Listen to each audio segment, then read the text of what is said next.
Good evening, councillors. Good evening, good folks of Melbourne. You may have noticed that I have arrived at tonight's council meeting wearing quite unusual garb. Yep, it's right. I am wearing a Brisbane Broncos jersey. I can't say it gives me any pleasure. Indeed, it's a matter of great sadness here in old Melbourne town. And I understand that this probably requires some explanation. Well, over the weekend, the mighty Melbourne Storm played Brisbane Broncos in the NRL Grand Final. And as a proud Melburnian, I was very keen to support the Storm. And in the spirit of intercity rivalry, I challenged my good mate, the Brisbane Lord Mayor Adrian Schrinner, to a friendly bet. The bet was that the loser would wear the rival team's jersey to the next council meeting. So here I am. A bet is a bet. You win some, you lose some. And so I have thrown my pride on the line, our city's pride on the line, and I am here honouring that bet and wearing this ridiculous maroon jersey. In the spirit of good sportsmanship, I should say congratulations to the Broncos. It was a fantastic grand final, and what an incredible fortnight for sport in Brisbane. They won the AFL grand final, they won the NRL grand final, they won the NRLW premiership as well. Absolutely extraordinary. I'd also like to acknowledge the Melbourne Storm, all their fans and staff and supporters. They are one of the great Australian sports teams of the modern era. They have done this city proud time and time again over recent times. Unfortunately, last season and this was not to be theirs, but we know they'll be back bigger and better in 2026. I do believe we have a special guest with us via video link from Brisbane, none other than the Brisbane Lord Mayor himself, Adrian Schrinner. Adrian, thank you for joining us. Did you wish to say a few words? We believe you're on mute, Mayor Schrinner. Okay, can you hear me? We can indeed. You are on the big screen here at Melbourne Town Hall. Thank you, Nick. Very sportsmanlike of you. I didn't think you'd do it, but I'm so pleased that you did. And in the blurb that you just gave now, I was waiting for the part of the blurb that said "but" and then had a crack at Brisbane, but you didn't do that either. So really, really honoured to have you wearing the Broncos jersey, and yeah, we should do this. We should do this bet again. Yes, thank you being so magnanimous in victory, Mayor Schrinner. Of course, if you had made the bet that I had to drink a Queensland beer, well, I'm afraid that would have been a 4x too far. So I think the jersey exchange, let's make that a tradition between our great cities, these great clubs, the Brisbane Broncos and the Melbourne Storm. The way both teams played, I can easily see them back there again, doing it in the grand final in 2026. Well, and I would also say one of my team members, who shall remain nameless, when they saw the photo of you wearing the Broncos jersey, they said, "Oh, the Lord Mayor of Melbourne is very good looking." Well, look, that's Brisbane for you, I guess. I'm not going to cast any aspersions on the judgment of your fellow Brisbaneites, but it's fair to say the feedback I've been getting here in Melbourne since that picture went live has been less charitable than the feedback you have received. So I'm glad that they're laughing about it in Brisbane. Well, hey, thanks for having me on board, and enjoy the rest of the meeting. Thank you, Lord Mayor Adrian Schrinner. Thank you for being such a good sport. Winners are grinners, and we can see you've got a big smile on your face. As for Melbourne Storm and Melbourne, we'll be back to claim the premiership next year. Thanks, Adrian. Thanks. All right, and at that juncture, I might put my jacket on so that my shame can be covered up a little bit more. And let us get on with the serious business at hand. I'll declare this meeting open at 5:37 p.m. and I welcome councillors, management and members of the public attending tonight's meeting, both in person and virtually. I note that Councillor Guests and Louis are attending the meeting virtually this evening. We can see you both on the screen here at Town Hall. We are meeting on Wurundjeri Woiwurrung country, and I respectfully acknowledge the traditional owners of the land we govern, the Wurundjeri Woiwurrung and Boonwurrung peoples of the Kulin, and pay respect to their elders past and present. We acknowledge and honour the unbroken spiritual, cultural and political connection they have maintained to this unique place for more than 2,000 generations. We accept the invitation in the Uluru Statement from the Heart and are committed to walking together to build a better future. This meeting is being streamed live and the recording will be published on Council's website by close of business tomorrow. The unconfirmed minutes of this meeting will also be available from the Council's website as soon as practicable. I request that all mobile phones be turned off or to silent for the duration of the meeting. Pleased to report that no apologies have been received. We move to agenda item 2, disclosure of conflicts of interest. If any councillor has either a general or material conflict of interest as defined in the Local Government Act 2020 in relation to a matter to be considered by committee, please disclose the type and nature of your interest prior to consideration of the item. We move to agenda item 3, confirmation of minutes of the previous meeting. I call on a councillor to move a motion adopting the minutes of open meeting number 16 held on Tuesday the 16th of September. Do I have a mover for the minutes? Thank you, Councillor Griffiths, and a seconder. Thank you, Councillor Gladys Liu. I now put the motion to the vote. All those in favour, please raise your hand. Looking to the big screen as well. Thank you. I declare that carried unanimously. The minutes have been accepted. On to agenda item 4, matters arising from the minutes of the previous meeting. Are there any matters arising from those minutes anybody wishes to raise? No. We will therefore move on to submissions and correspondence. The following submissions have been received in accordance with Council's governance rules.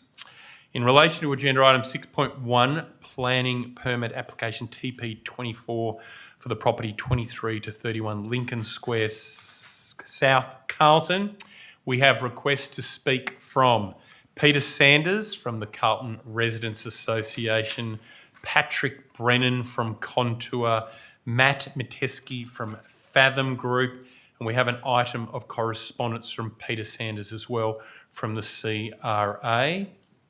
In relation to item 6.2 for the property 695 to 699 Latrobe Street Docklands, we have a request to speak from Lloyd Elliott at Urbis and a request to speak from Nikki Drobis from Fender Katsalides. In relation to agenda item 6.3, draft safe city camera program policy, we have items of correspondence from the Melbourne Activist Legal Support and from Anastasia Beasley. Now, is there anybody who wished to speak this evening to any of those agenda items whose name I did not call out? Good. In that case, I will remind submitters that you'll be invited to address the committee at the time of the relevant agenda item, and you'll have 3 minutes to address the committee, and I will remind you of those rules when we get there. We move on to agenda item 5, public questions. A 15-minute period has been provided at the beginning and end of this meeting for members of the public to ask questions. Members of the public may either submit public questions in writing or register to ask a question in person or live via audio link. A question should not be greater than 90 seconds in duration. I remind members of the public this is not a time to make submissions. Submitters will be invited to address the committee at the time of the relevant agenda item later in the meeting. As at 10 a.m. today, there have been 4 written public questions received, 3 of which will be asked in person. I note that in reading out public questions, we are not attesting to the veracity or factual nature of any of the statements made. I will now call on Councillor Raphael Camillo to read out a written question as Safety and Cleaning Portfolio Lead. Thank you, Lord Mayor. There is a dangerous lack of safety and security for workers, business, visitors, and residents on Elizabeth Street at all hours of the day. In the last week, mid-late September, at the time of writing alone, shopkeepers have been feared for their safety. Debris has been thrown at trams, passersby scream with abuse, broken glass, litter all over the footpath. Many of the people who congregate in this area of the CBD are facing challenges. They need support, but from the eyes of the CBD workers, that support doesn't seem to be there. I rarely see police presence in the area of community workers who can assist these people. I understand that there is not a simple answer to this, and that is not a challenge isolated to this particular part of the CBD, but it is undeniable, more prevalent in here. The City of Melbourne, state government, police, and community organizations all have a role to play here, and they need to work together. Can the committee please advise what direct action the City of Melbourne is currently taking and what future of action is planned to improve the safety and security of Elizabeth Street? My sincere worry is that we will take a serious incident for action to be taken. I would like to ask the question from Lachlan Stewart. And so I put some points together in here. I'm sorry that you experienced that, first of all, that no one should feel unsafe in the City of Melbourne.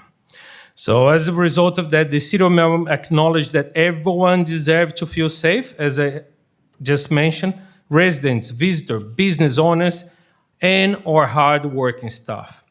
That's why we're excited that our new community safety officers will be hitting the streets from November to help make our streets feel safer. On the 17th of June 2025, Future of Melbourne Committee endorsed the introduction of a Community Safety Officers program. The team of them will have the ability to enforce local laws with a focus on dealing with complex on-street issues. This follows a pilot program that ran from March to June 2025, as well a commitment from the 25-26 budget from $2 million for expanding our safety presence. On a daily basis, we work alongside of a range of outreach services, including launching housing, living room, make room, and others. Our daily support team works with people in the city to find permanent pathways out of homelessness. We convene several support agents networks of homelessness, including the Melbourne Service Coordinator Project, with which bring together representatives from 17 agents who work with people with rough sleeping in the central city. But I agree that more accountability is needed to ensure that Melbourne is a safe place for everyone. And when I talk about that, I just mentioned 17 agents. I think has a room for improvement in here the way we deliver this work. So it has a room for review, and currently we investigating that. But I agree that more accountability is needed. And tonight we will present the draft policy to improve and expand our safe city cameras network, which will see an update to our policy that allows us to use the public CCTV network to assist council in administering local law and helping police to be preventive. In response to feedback from Elizabeth Street Roundtable photo, we also introduced enhanced cleaning service with the Elizabeth Street precinct.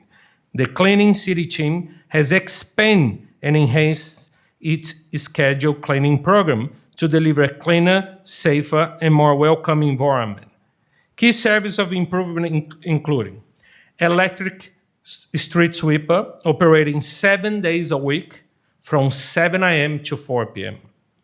Hotspot pressure washing, undertake daily to remove pavement stains and bodily fluids. Proactive graffiti patrols, conducted daily, supported by Melbourne Clean Team, who provide detailing cleaning service from 7 a.m. to 7 p.m. each day. Pavement washing. The extended pavement areas of the east side of Elizabeth Street is pressure washed 4 times a week. Deodorizing, flushing Elizabeth Street and Flinders Court are deodorized and flushed at least once daily, with additional service as required. Deep cleaning as scheduled. Deep pressure wash of Elizabeth Street between Flinders Street and Collins Street is completely every 8 weeks to maintain consistent high standard of cleanliness. But I gotta ask a favor to the public now. We have a QR code that is in every single bin, is in my business card. Sometimes it's my front head, wherever I go, is in my pocket, and I'm advertising to everyone. Please help us. If you feel the city is not clean, report it as soon as you see. So we hope for a better Melbourne, safer, but we know that more can be done, and I assume that more can be done, but I need your help too. Thank you. Thank you, Councillor Camillo, for that very comprehensive answer. I don't think anyone could be in any doubt about your passion for that portfolio area. All right, I now invite Jake Land to ask a question. Is Jake with us this evening? Yeah, there he is, of course. Welcome back to Town Hall, Jake. Just a reminder, your question should not be greater than 90 seconds in duration, and a bell will sound to signal the time allocated to you has finished. Thank you, Lord Mayor. My question tonight, the Bible commands followers to care for the poor and needy, emphasizing kindness, generosity, and practical help as expressions of faith. It instructs believers to share possessions, defend their rights, and provide for the hungry and homeless. There are many large churches in the city of Melbourne CBD. Mostly, they sit empty. Even during services, generally only a few pews fill up. They are registered as charities and pay no tax or council rates. This privilege needs to come with obligations, not just prayers. Following are my questions. Would the council support to remind each church of their obligation to society to remain rate-free? Secondly, would the council further consider for investigation or request each large church to remove a few back pews and install tents or portable accommodation and a portable ablution facility as well? to fulfill their obligation to God and society to take care of each and every homeless person in Melbourne CBD, as their scriptures command. Thank you. Thank you, Jake, for that question. I might invite Councillor Gladys Liu, who looks after the Community and City Services portfolio, to respond. Thank you, Lord Mayor, and thank you very much for the question, Jake. And like you, I'm very passionate about helping those who are sleeping rough and those who are homeless. So under the Local Government Act 2020, land used or held exclusively by a religious body as a place of public worship or in relation to that worship does not attract council rates. Council recognizes the opportunity that underutilized or vacant properties could have in facilitating increased housing supply within the city. And Council's homelessness strategy and affordable housing strategy supports the delivery of long-term, sustainable housing solutions within the city on both council-owned land and private developments.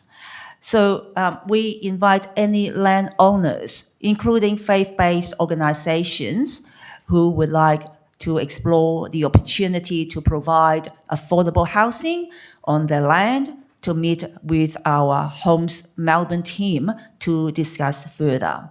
And I definitely would welcome any discussion coming my way as well. Thank you. All right, thank you very much, Councillor Liu.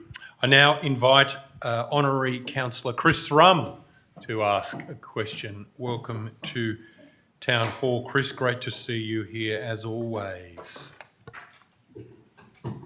And of course, I know that you do not need any briefing whatsoever regarding the rules around questions in this place, given you are such a frequent interrogator of our efforts here at Town Hall. Before I start, Lord Mayor, I share your sentiments in regards to the Melbourne Storm. We love the Melbourne Storm and we'll continue to support them through 2026. And we appreciate the endeavour of the team in their efforts to try and win the NRL Premiership up there in Sydney.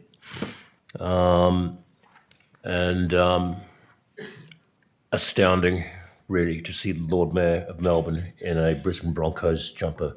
But credit to the Brisbane Broncos, a well-deserved victory. And we do thank you, the Lord Mayor, Adrian Schrinner, for his participation, which I'm sure he enjoyed. To the question, we're a law injury country, respect to elders past and present. Coming up at the end of October, we've got the Melbourne International Jazz Festival. And it's a tremendous festival. We've got 500 musicians from Australia and overseas descending upon Melbourne to participate in one of the world's greatest jazz festivals. One of the highlights of the Jazz Festival will be on Saturday, the 25th of October, will be at the Sydney Myer Music Bowl. There will be a tremendous performance involving the Bill Frisell Trio, Paul Grabowski and Nairi, Emma Donovan, the Soul Queen, plus two from New Orleans, brilliant musician Harry Connick Jr. And the festival has many, many brilliant acts as well, including Surprise Chef will be performing as well. So, and the Melbourne musicians, the jazz musicians, appreciate the support of the City of Melbourne over the many decades. We acknowledge that.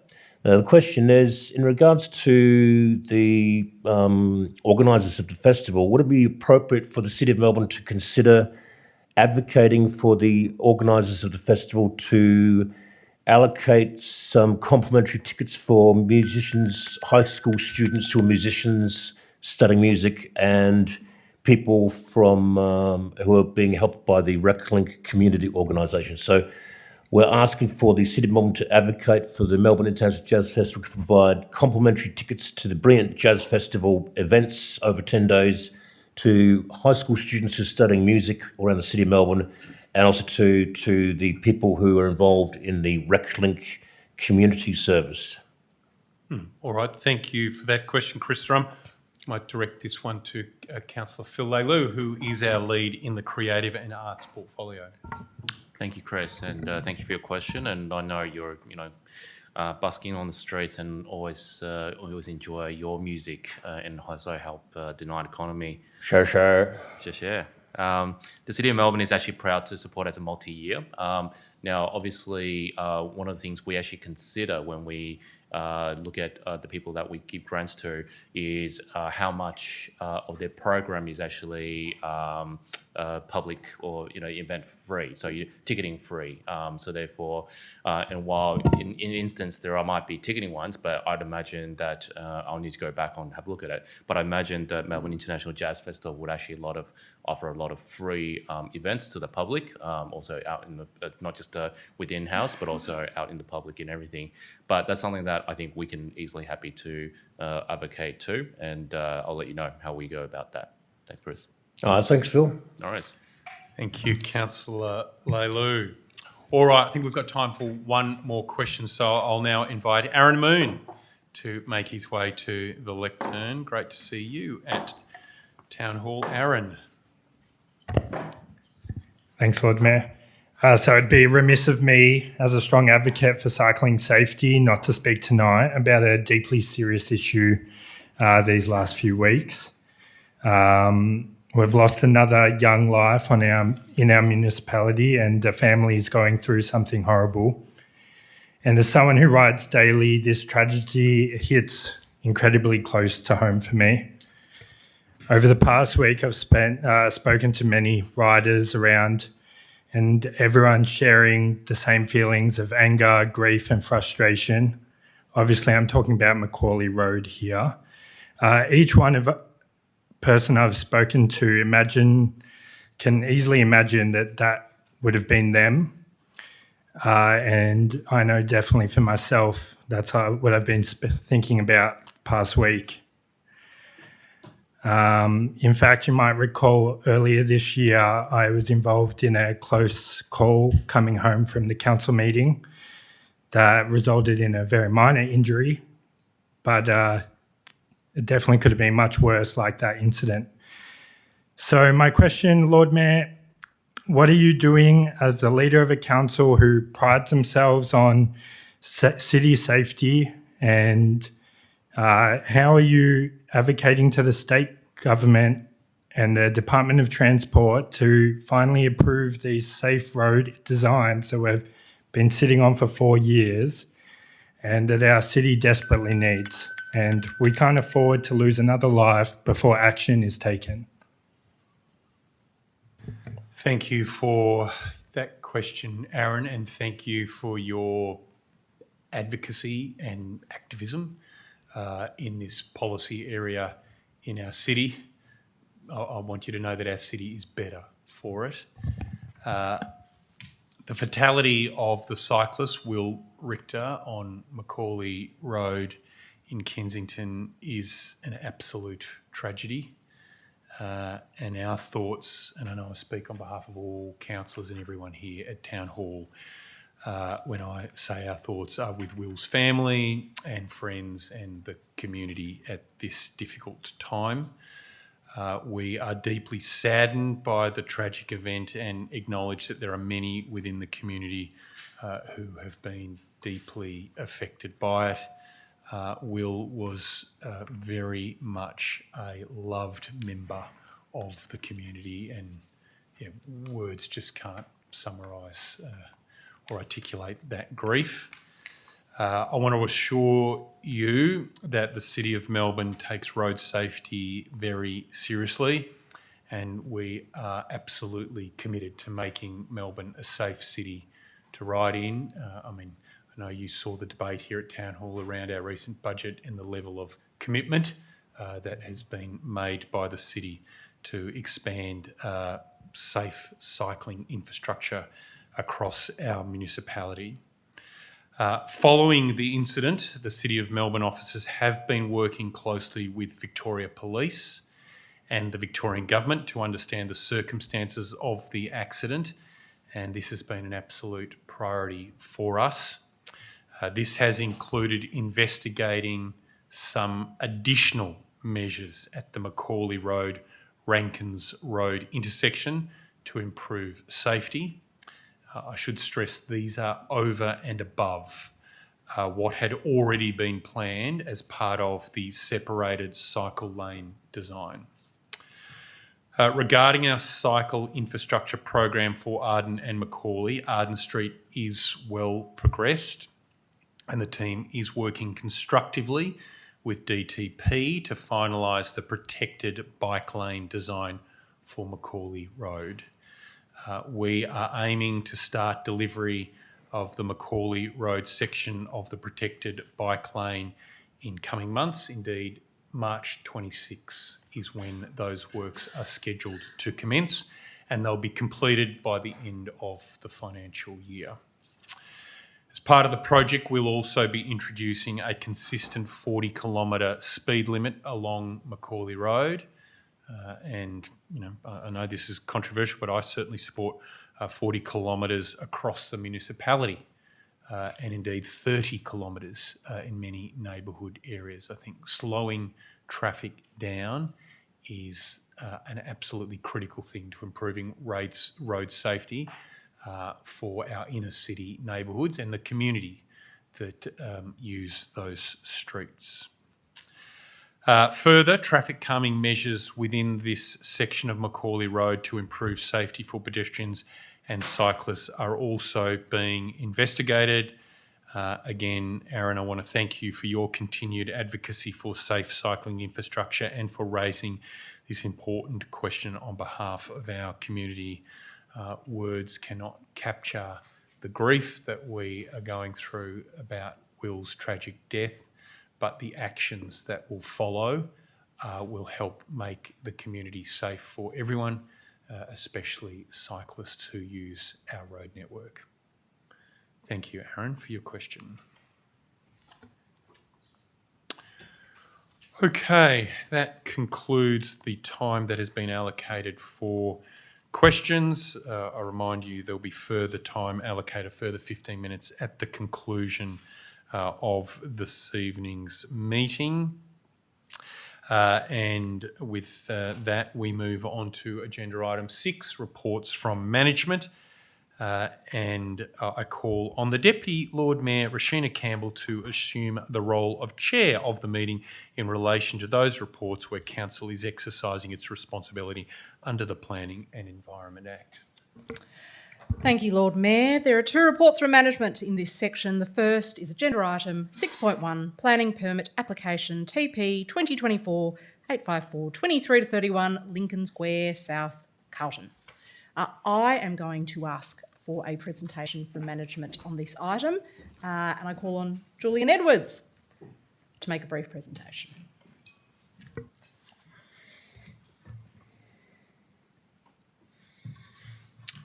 Thank you, Deputy Lord Mayor. Good evening, councillors and members in the gallery.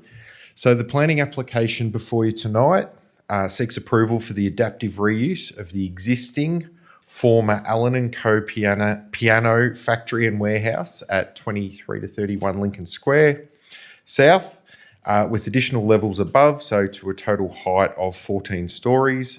And it's for a 268-bed student accommodation development and a small retail tenancy at the ground floor. Next slide, please. So just in aerial imagery, you can see here the subject site, which overlooks Lincoln Square to the north. The site is bounded by Cumberland Place, which runs along its east and south boundaries. And then there's a partial abuttal to an unnamed council lane to the west. The 5-storey heritage building on the site was constructed in the late 1920s. The building was more recently converted into an office around 1994 and refurbished in 2019. However, it currently sits vacant at present. Next slide, please. So just some photos of the site as it is today. So the top 2 photos just show it in context as being viewed from Lincoln Square. The bottom 2 photos, so the one on the left is looking south along Cumberland Place, along the side of the building. And the bottom right one, we're looking at the rear of the building, and that's looking towards Bouverie Street. Next slide, thanks. So just a bit about the controls for this area at a high level. So the subject site and surrounding area, and so this extends except to the east beyond Swanson Street. There is a design and development overlay control that applies, and that has a preferred maximum building height of 40 metres. And then the site also forms part of the Lincoln Square South Heritage Precinct. And so just what those colours mean on the screen there. So the lighter orange is depicting contributory buildings. So that's to the right of the subject site, which is kind of central in the screen. The middle orange, the slightly deeper orange colour, is representing significant buildings. And then in the bottom left of your screen there, the kind of the more purpley orange-red colour, that's depicting properties that are on the Victorian Heritage Register. So just to give you a bit of a scale of what some of those properties in that area are from a heritage perspective. Next slide, thank you. So it's just also important to note there's a bit of a history to this site. So this is the third application that's been presented for this site. First one on the left was from 2015. It was for an apartment development with an overall height of just over 48 metres. It was refused by council and then subsequently at VCAT. Some of the key issues with that one were around the extent of demolition of the existing heritage building, the demolition of the sawtooth roof form, and the ratio between the old building form and the new building form at the top. The second one in the middle was from 2018. It was also a residential development that was subsequently approved in 2019, so a much more contemporary built form on the top. It had a height of about 46 metres, which was later reduced to about 41 metres, and it did retain those heritage elements that I was talking about earlier, the sawtooth roof form. The third proposal, which is the one on the right, is the one that I'll take you through quickly in a little bit more detail now. Next slide, thank you. So just around the extent of demolition, so it's in the areas shown red. It's limited to internal areas which are not technically protected under the planning scheme, glazing and some of the floor plates, so in terms of the internal areas, and then some non-original brick tiles along the eastern elevation are also proposed to be demolished, so that's those lower levels in that bottom right image. Next slide, thank you. And just as we move to a typical floor plate, so this is sitting above the existing heritage building. You can see on here that the upper level there is set back from Lincoln Square South, from Cumberland Place to both the east and the south. And then that does project forward again after 2 levels. So I mentioned there was the small retail tenancy at ground floor. It's about 119 square metres. Beyond that, there's the 268 beds. So that's a mixture of studio apartments, twin studio, DDA compliant studio, 2-bedroom clusters and 3-bedroom clusters. So quite an offering from a student accommodation perspective. Next slide, please. And just what the renders look like of the proposal. So I guess just in summary, so there is the full retention of the heritage building that stands on the site at present. And that includes those key attributes of the sawtooth roof form, that lift overrun that you can see that sort of pokes up at the corner of the building there. And through conditions, it's proposed to reinstate some hopper sash windows that were from the original building that have been modified over time. There is you can see that reduced floor plate for 2 levels that sit above the existing heritage building. Before then that comes back out, and conditions also require the picture on your left where you can see that more plain facade at the upper levels extending up. That's to be recessed in further than what currently exists. The materials ceramic tile cladding and aluminium frame windows with dark bronze metallic ribbed metal cladding at that level where it's set in from the below bit. Might leave things there. Thank you. Happy to take any questions. Thanks very much, Julian. Do councillors have any questions? Councillor Phil Lelou. Thanks, Julian. In terms of, I guess, the protection of heritage and, I guess, this course of work, does it actually, I guess, improve or help keep a lot of the heritage that actually compared to some of the other projects that you've, seen? Can you just comment on just, I guess, what this work would do to help, I guess, accommodate or improve the heritage part? Okay, so there's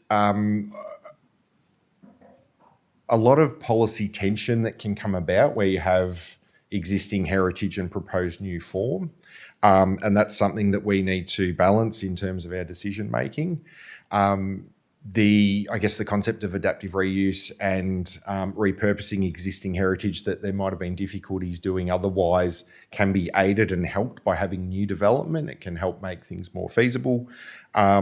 So this has, been through the rigor, if you like, and assessment, discussions with our heritage advisor and the like to arrive at a point where we're comfortable recommending approval that this strikes that right balance between the heritage and the new form. Thanks, Julian. Are there any further questions? No? All right. Thanks very much, Julian. Thank you. I now call on Peter Sanders from the Carlton Residents Association, who has requested the opportunity to address the committee in relation to this matter. Peter, I remind you to speak for no more than 3 minutes. Lord Mayor, Deputy Lord Mayor and councillors, good evening. The Carlton Residents Association objects to this proposal on heritage grounds.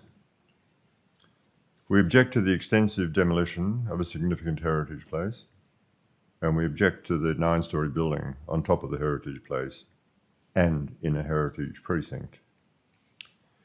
The significant heritage rating is the highest municipal rating, and that was introduced last year, as you recall. The previous permit applications that were discussed were in previous years when the site had a C grading.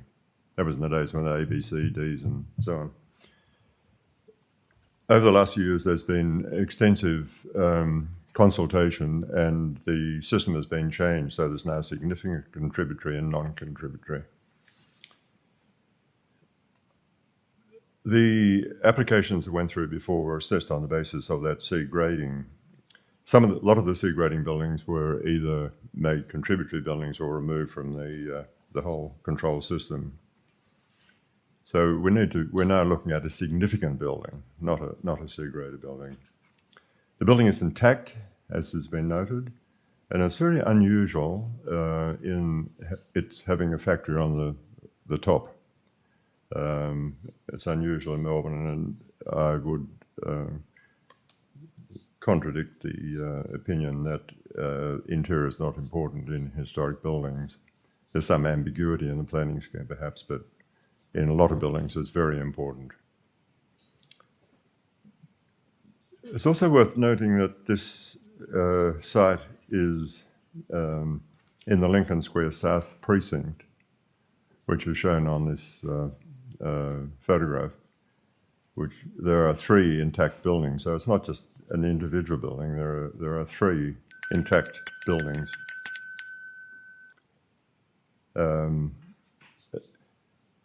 I'll just jump forward a little bit because of that. It's noted that it's aesthetically important in that squares.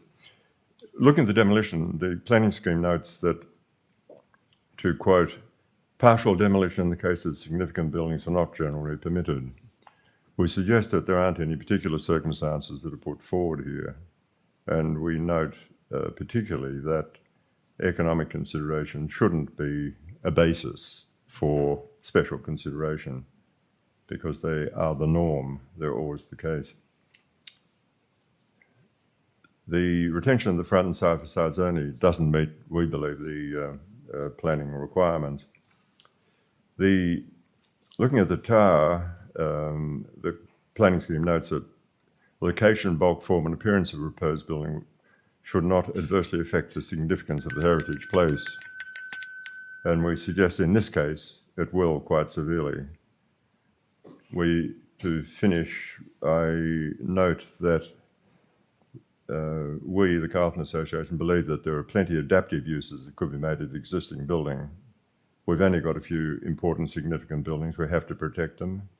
And this one is a particularly important example. Thank you. Thank you so much, Peter, for your advocacy and indeed for all of the work that the Carlton Residents Association does. We're very grateful for your contribution. Do councillors have any questions? No. Thank you. I now call on Patrick Brennan from Contour. Patrick, if you make your way to the lectern, and I remind you to speak for no more than 3 minutes.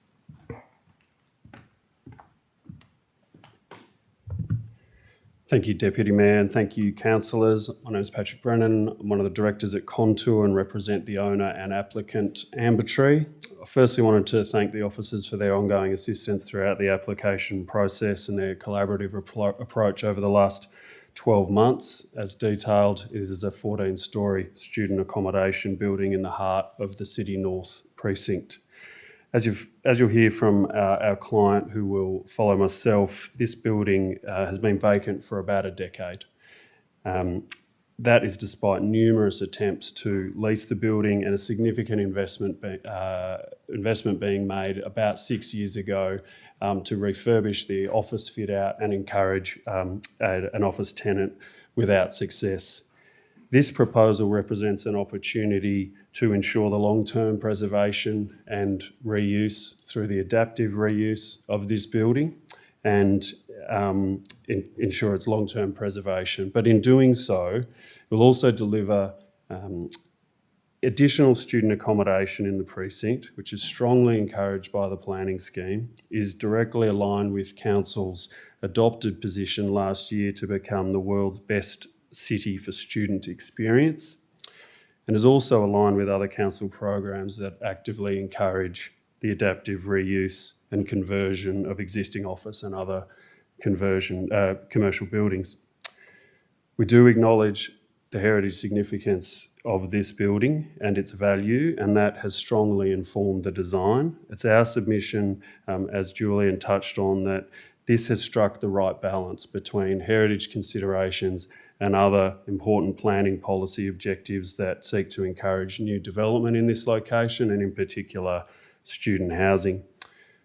In built form terms, it will sit comfortably within its evolving built form context. It's about the same height as the building immediately next door, designed by Hayball, who know this precinct well.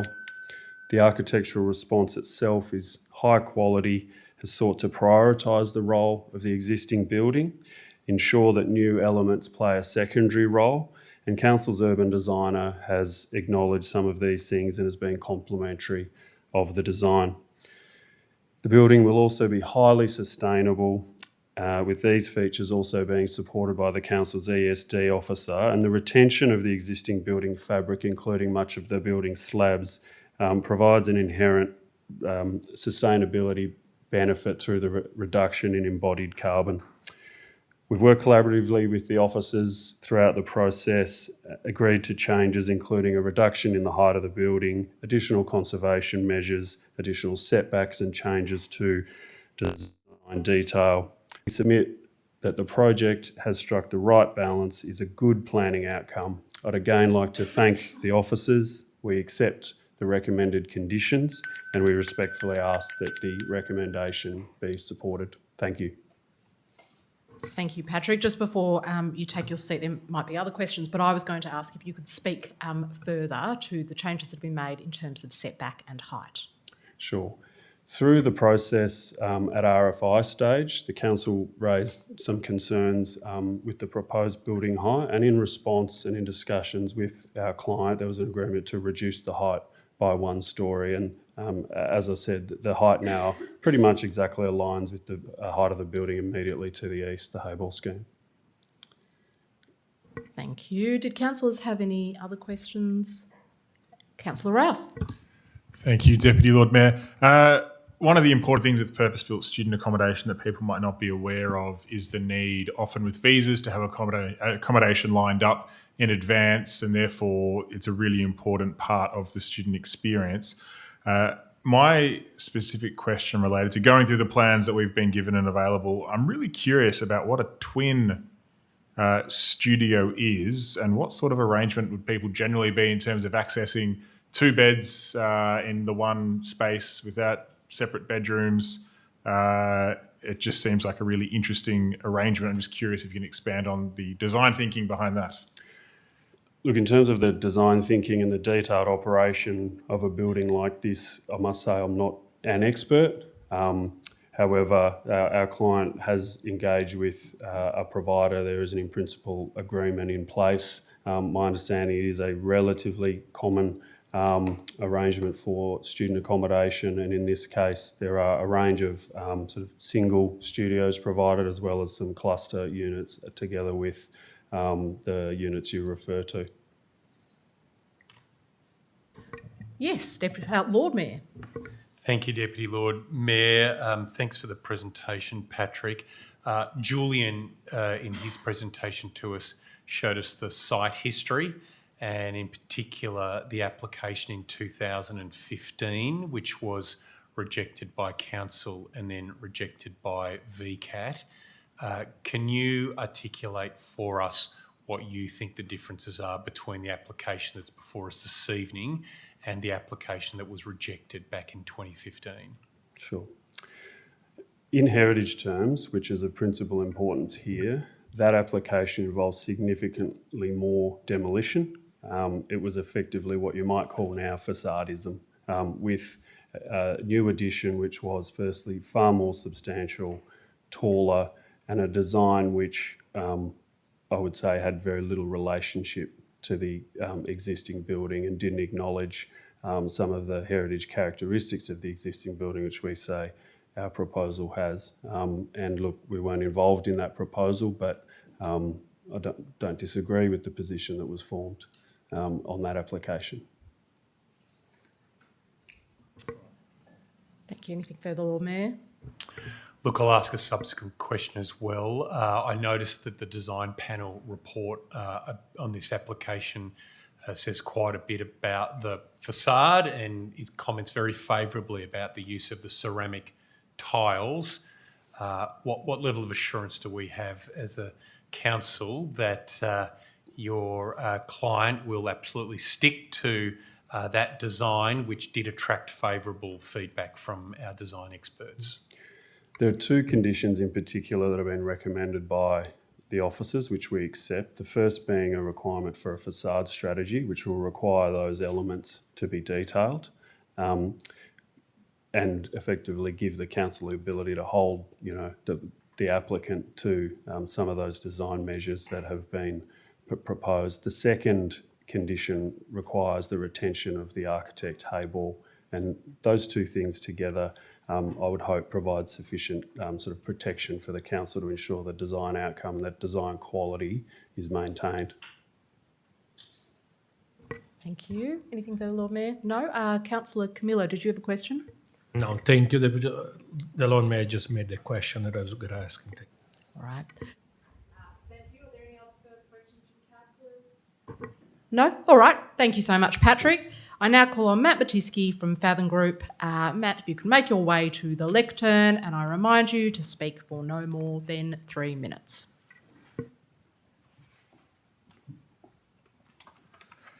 Thank you.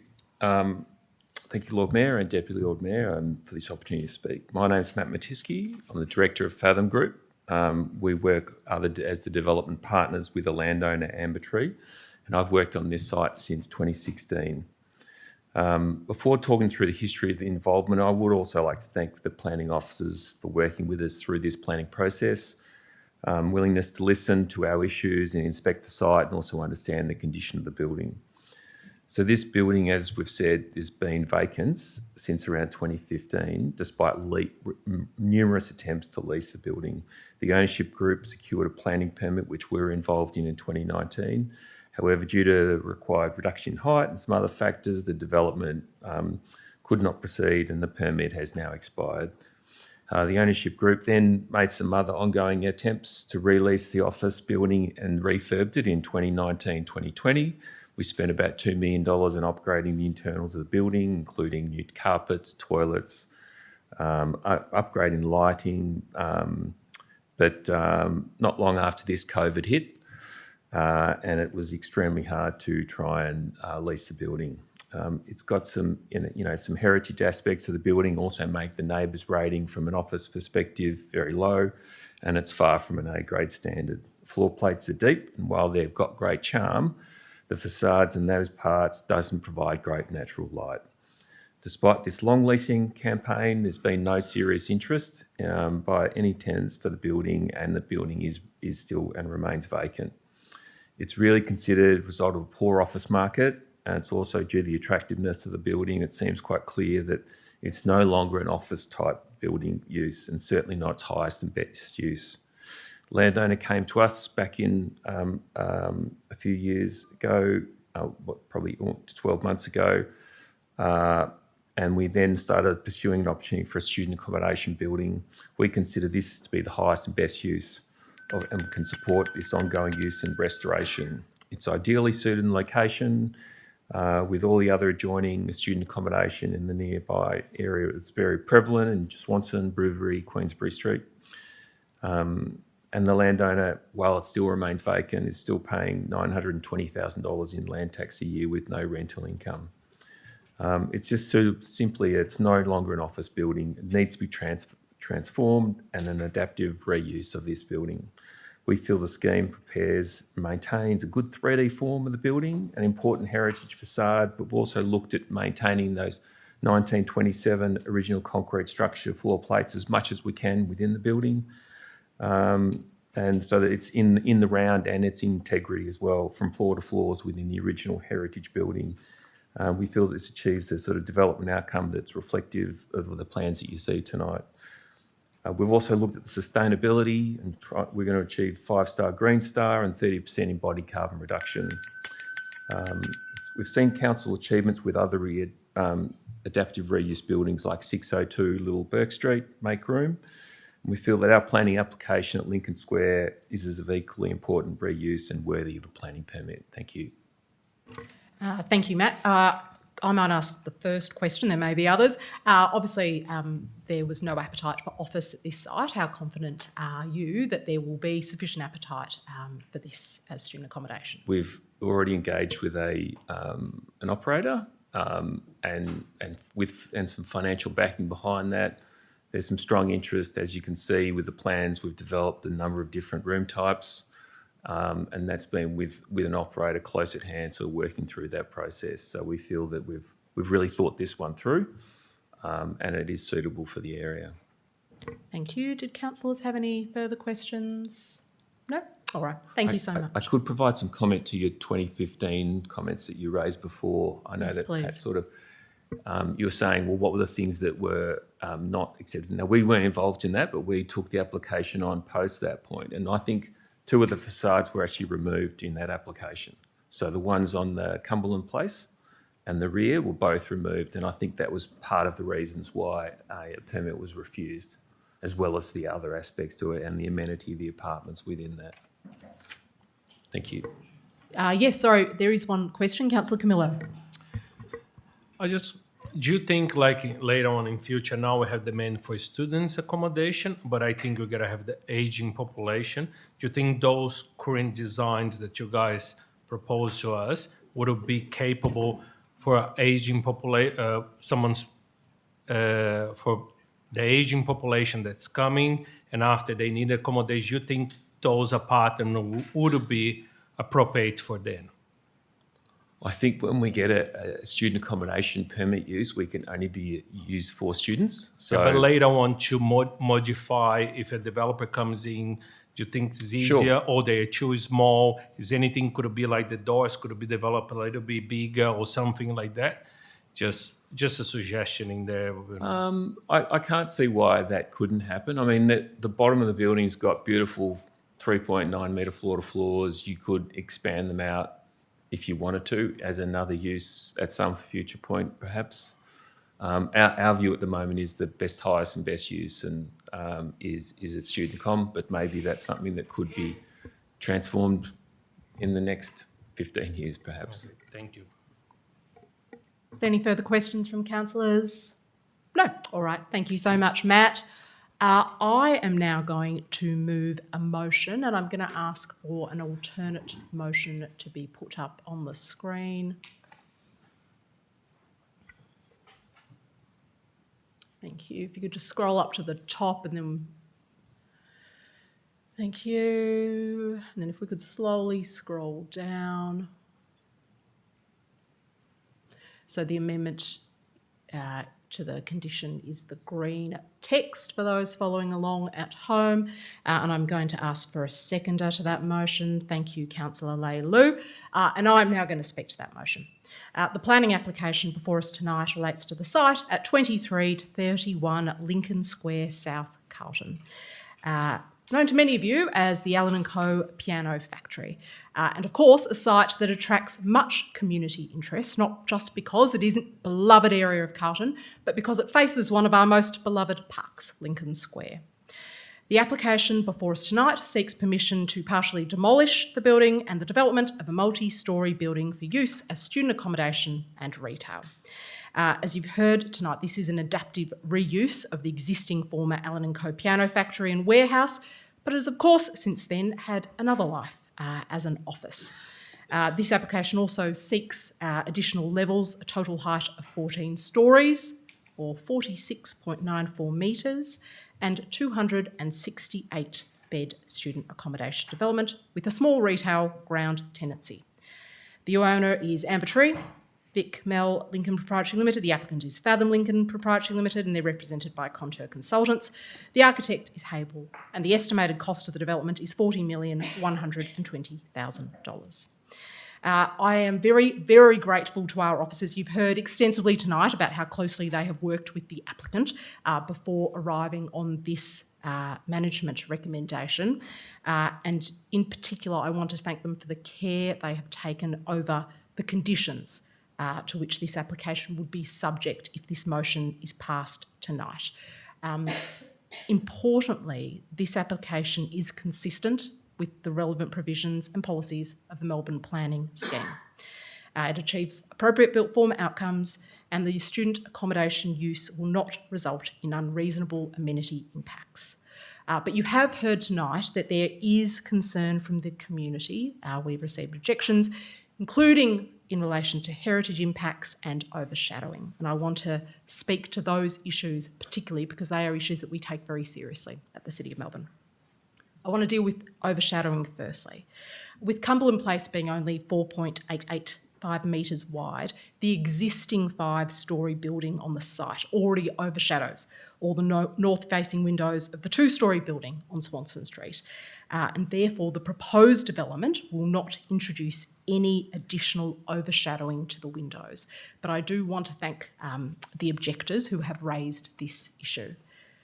I then want to turn to the significant and serious concern that we have heard tonight about the importance of this heritage site.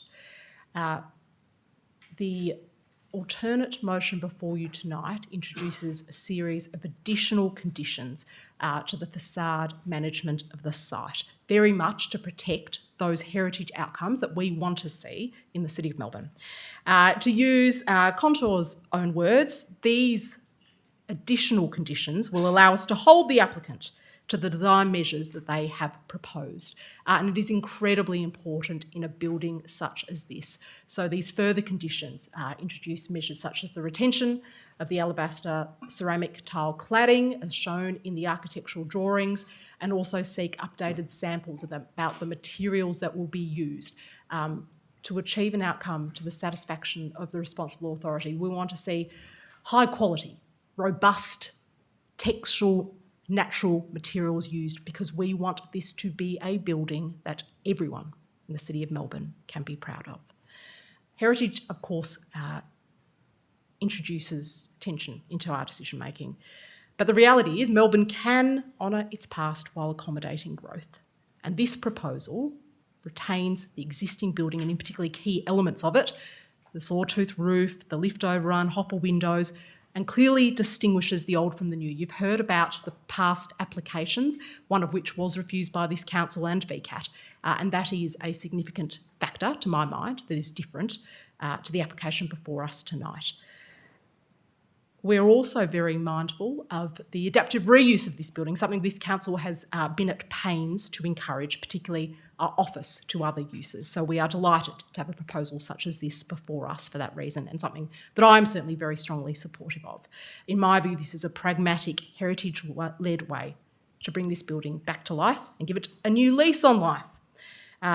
This proposal also delivers something that is needed in this precinct, our City North Education and Research Precinct. It activates what has been, as you've heard, a vacant building for quite some time. Something that should not occur on the edge of any central city, and provides a use that is very much desired in this part of the city, student accommodation. As you've heard, management's assessment finds that this proposal is an acceptable planning outcome when assessed against the relevant provisions of the scheme, but importantly, because of the conditions recommended by management and the further conditions in the alternate motion, this will, in my view, result in a building with a high level of design integrity, quality materials, and ensure that the architectural intent is preserved. And I commend this motion to my councillor colleagues. Over to you, Councillor Laylow. Thank you, and I'm happy to also to support not only that, what you've just said, Chair, but also want to thank the team, but also the proponent for putting forward, but also the community for providing the feedback. It's great to always hear the champion. For me, I always think we're quite lucky to have heritage buildings, but also how we treat them. And I think in this instance, it is done in a respectful way. I've seen some atrocious I've been on council for 9 years. I've seen some pretty atrocious ones, and I think this one does actually tell a story. And I think what magnificent it is when now we'll have, students will be going into this building, and they will actually be thinking, what is this building that I'm actually going to? What is it I'm living in? And that actually is, I think that will tell more, that will give more respect to the building and the heritage when the students that's actually living there actually knows more about the history, actually understands why it's there, and the fact that they are, I would say, privileged to actually live in one where before it was all about pianos, but now it's actually for them. And who knows, maybe one of them actually, I'd imagine many of them will be playing pianos, so there might be that linkage there. I do also note that the building and the project is very lucky to have good transport. It's close to a university. It's good to Queen Victoria Market, which is owned by us. And so in this scale, I think it's great to see this projects come to life. I do note there are many student accommodations in that area. I think right next door. I remember proving that one and looking at their business model and how much they need to actually do and for them to survive COVID and to bring it back. And I think the students actually do make, international students do make a great contributions to the city. And so the fact that we can actually provide them of a high quality is quite interesting. So I'm very, very supportive. I also thank the team and also everyone for the changes that has come forward.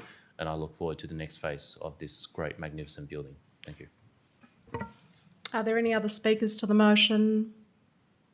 No? Well, on indulgence, I'm going to use my right of reply to thank some people that I failed to. I'd like to thank our objectors who took the time to provide detailed submissions that we've had the benefit of. And thank you to the Carlton Residents Association for your passionate advocacy, for which we are very grateful. And finally, thank you to the Lord Mayor for his input in developing these further conditions, which I do believe lead to a much better heritage outcome.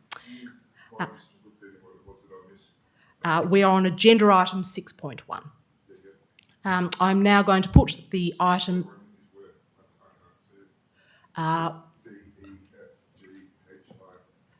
this is an amended motion. We can scroll up to the top. I'll ask Council Business to do that.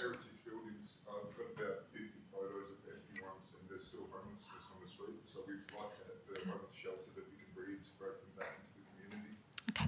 We will have, yes, we will have...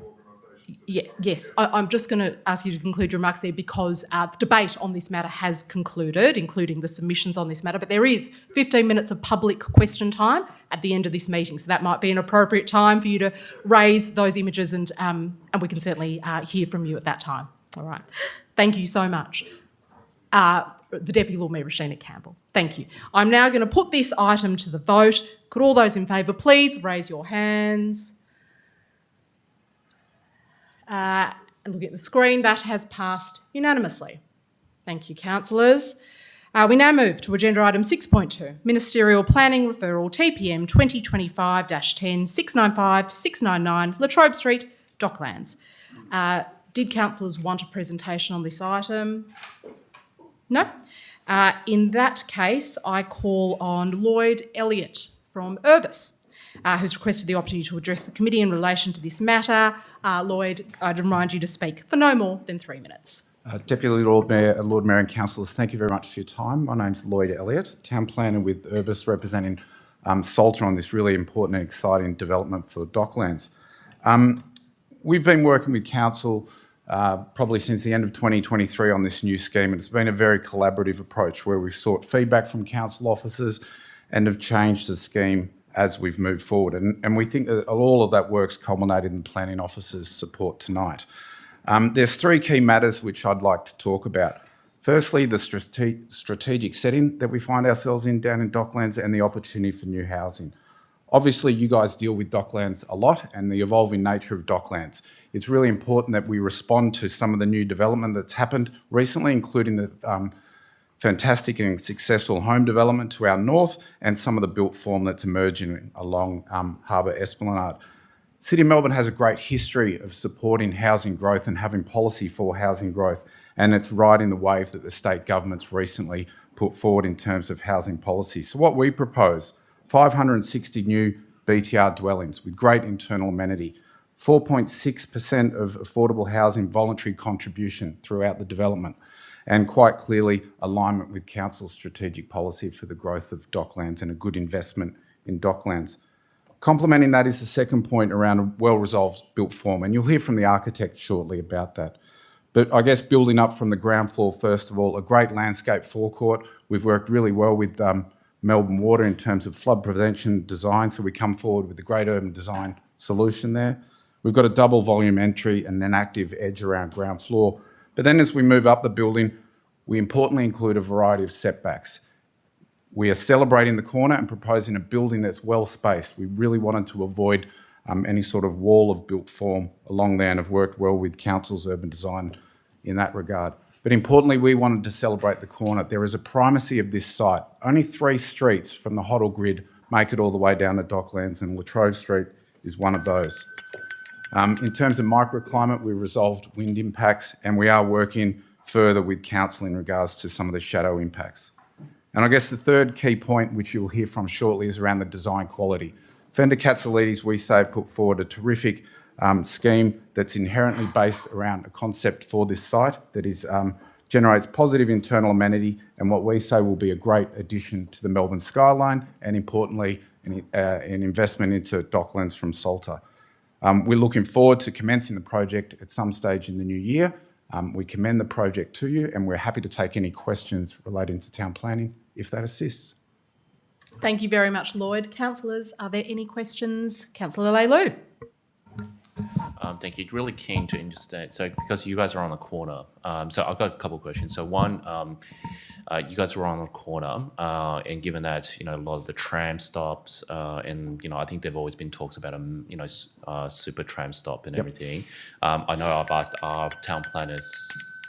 Yes, I do know. It's Christmas, I do know. But I'm very keen, given that it's mostly the minister is kind of the referral agent and everything, the authorised approver and everything. But can you shed some light around, I guess, any transport or, I guess, traffic movement on that? And also given that, a lot of people going to Marvel Stadium, that, they use as that corner and everything, how your construction is really going to interfere, I guess, on that. So yeah, I guess there's 2 parts, dealing firstly with the permanency, say if the building is developed. Yep. Obviously, we have the tram super stop on Latrobe Street. It's just diagonally in front of us. And we have Ron Casey Lane to our north as well, which allows access through to the Marvel Stadium. We also recognise movement is really important in this area, and we have aligned ourselves with the same urban design and landscape firm that's looking at Docklands and Harbour Esplanade and how we can integrate around our site, because we do exist in the round. Yep. So there's those matters that we really want to make sure that pedestrians can move through and so on, knowing that the key entry points are further along Harbour Esplanade. We have traffic through Ron Casey Lane, so we can ameliorate any sort of traffic impact there and make sure that people can move in, move out, waste and all of those kind of things done appropriately. During construction, obviously there'll be a construction management plan that will be endorsed by and approved by the City of Melbourne only. Yep. And we work really hard to make sure, and Salter, a very, very experienced developer, having done some tricky sites around Melbourne, that will be able to ensure, game day and things like that, there will still be appropriate movement through the precinct. Yeah, okay, awesome. The second one is around Marvel Stadium. I note that it's kind of, I couldn't really read whether or not support or doesn't support. Can you just clarify when, in your negotiation or discussion with Marvel Stadiums, do they support this, and in what sense and everything? Yeah, we've had positive dialogue with the AFL and Marvel Stadium throughout, and they knew about this application and been notified about this application. So yes, we are working with them to resolve any issues they may have, but certainly supportive through the process. Awesome. Okay. Thank you so much. Are there any further questions for Lloyd? No. All right. Thank you so much. Thank you very much. I now call on Nikki Drobis from Fender Katsalides. Nikki, I know you don't need reminding, but please speak for no more than 3 minutes. Got it. Thank you. Hi, everyone. I'm Nikki Drobis, Partner and Head of Design at FK. Thank you, Deputy Mayor and Lord Mayor and Councillors. It's good to be here today. I'm going to go through a number of slides and watch the clock, so I'll keep moving at a pace, but we're really thrilled to be presenting, if you wouldn't mind going next. Just acknowledging the traditional custodians of the land on which this site is located, and of course our respects go out to elders past and present. Next, please. So the site is indeed on a corner. It's a really important corner for Melbourne. It's a bit of a missing tooth, actually, at the minute, if you consider it in an urban design sense. It's been empty for a very long time. As Lloyd said, we've got a home BTR development as our neighbour to the right-hand side on the screen there, but the site is sizable. It's almost 2,700 square metres. An important end of the Hoddle grid as well as we come down to the waterfront. Next, please. So this is just a build-up to see what the new form of our building will look like. Next, please. So this is effectively the scale of the podium, which sits at 7 levels, so an RL 28.6. Next, please. Then this is effectively the entire volume of the tower form itself with its height at 32 levels. Next, please.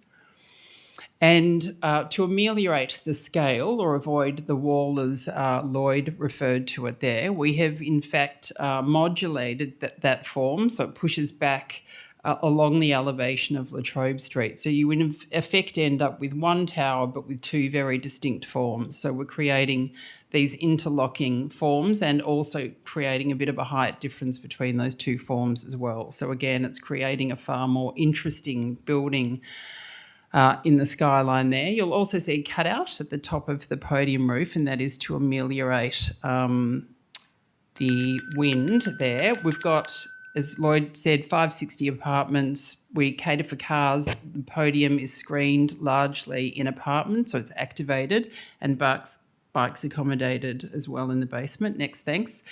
The setbacks we were talking about, creating the two forms that we have. Next, thank you.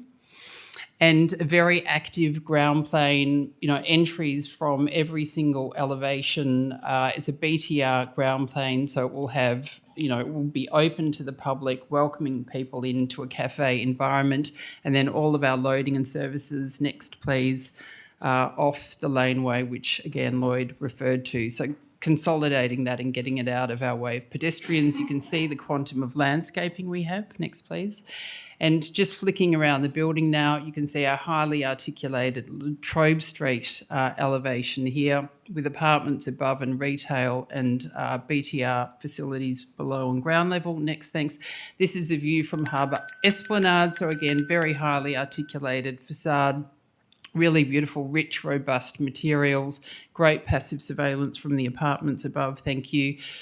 Indeed, we are proposing this building to be masonry as a base, and then have a mix of aluminium and GRC on the tower itself. And next, please. So very hard-wearing materials for this building. We're in a maritime environment, and defining the tower forms in two distinct languages, again, to ameliorate that scale.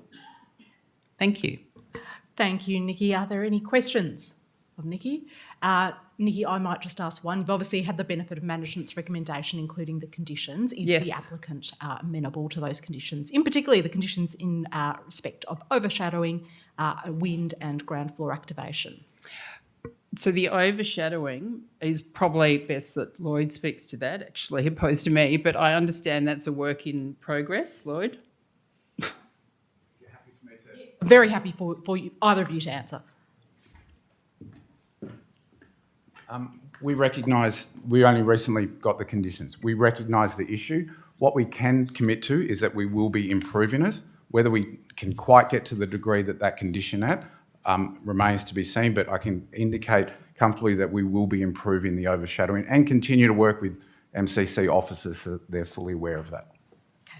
And in relation to wind and further ground floor activation, I don't know if you've had the benefit of those conditions. Wind, we're comfortable entirely. You can see how Nikki's articulated the building. That's very, very deliberate and thoughtful. There's a lot of area in there that we've committed to resolve wind within our site. And the last one in terms of activation, it's a BTR product. So BTR by nature is very different to a private building in that it is semi-public. We are looking at opportunities on the corner, but our experience with other sites, indeed, Salter's got their first one in Fitzroy North and others in Richmond, is that we want to make sure what we can put there is valid and activates the space. And that's what we'll be committed to do. Whether it can be a traditional cafe remains to be seen, but we certainly will be activating in terms of residence lounge and residence activation, because there's 560 people within there. Thanks, Lloyd. I think there might be other questions from other councillors. Lord Mayor. Thanks, DLM. I think this one's probably best for you as well, Okay, Lloyd. But you may not be able to answer it either. So, look, Nikki made a really good point about this being, a missing tooth of Docklands, this prime site. It's also the case that we have considered a number of proposals for this site in recent years. Yes. How confident are we that the scheme that's before us this evening is going to proceed and be certainly. built? There's been different schemes, whether they're built to sell and hotels or combinations of both. Salter is a well-known developer who's committed to this site. They now have a brand which is opened in Fitzroy called Est, which is their build-to-rent brand, and they now commenced their second one in Richmond, a very significant build-to-rent, and this would be the third. We've had commitments from Salter already to look at design documentation, which would take this to the next level in terms of preparedness for development. We have the ability to work with Development Victoria next year in terms of upcoming agreements that need to be met. So we're confident that the process will move. Anything further, Lord Mayor? No, back to you, DLM. Did any other councillors have questions? No? All right. Thank you very much, Lloyd. Thank you very much, Nikki. Thank you. I am now going to move a motion. I'm going to ask for that to be put on the screen. Thank you. And I'm looking for a second to that motion. Thank you, Councillor Leilua. And I'm now going to speak to that motion. The application before us tonight seeks approval for the use and development of a multi-storey building comprising 561, I believe, build-to-rent dwellings. Now, this is, of course, a ministerial planning decision, but we have, I think, been deeply encouraged by the work of our planning officers lately, in particular to propose conditions that have then been taken up by the minister that have in my view, made significant improvements to applications. And I want to start by thanking our planning officers for their very carefully considered recommendation and conditions in respect of this application. The subject site is 695 to 699 Latrobe Street, Docklands, of course a corner site on the corner of Harbour Esplanade. The applicant is sold properties, the architect is Vendor Castellides, and the estimated cost of development is $257 million. You've heard many allusions tonight to walls in Docklands and to massing, and it is worth taking a moment to discuss why, in my view, this development is appropriate, in contrast to other development proposals that have been rejected by this council, particularly in the last year along Harbour Esplanade. In my view, the height and massing of this development is contextually appropriate. This is a corner landmark site, and this proposal achieves an appropriate transition in height, particularly in that emerging context of Harbour Esplanade. But there do remain some outstanding concerns that I want to address tonight. The first is overshadowing and the impacts that would have on the public realm along Harbour Esplanade. That is why one of the conditions proposed in the planning report at attachment 3 seeks alterations to the built form to ensure that the extent of overshadowing is reduced. And to my mind, this is incredibly important. This is Melbourne's waterfront neighbourhood, not just for the people who will live in this building if this motion passes tonight and it's constructed, but for every Melburnian. So reducing that overshadowing impact is absolutely critical if we are going to get the planning of Docklands right. The second I wanted to speak to is the impacts of wind. And of course, wind effects on the public realm is often front of mind in Docklands. And that is why we are seeking a condition of an amended wind report prepared by a suitably qualified wind consultant approved by the responsible authority in consultation with this council. And also that prior to occupation, that the provisions, recommendations and requirements of that wind assessment are implemented and complied with to the satisfaction of the responsible authority. We are acutely aware of the need to deliver more housing across the state, but particularly in this municipality, but we are also very mindful that in doing that, we do not reduce amenity for everybody else. So these overshadowing and wind impacts are incredibly important, particularly in a neighbourhood like Docklands. The final matter I wanted to speak to was ground floor activation. In the application before us, the ground floor has been designed with consideration to the interfaces along Harbour Esplanade and Latrobe Street.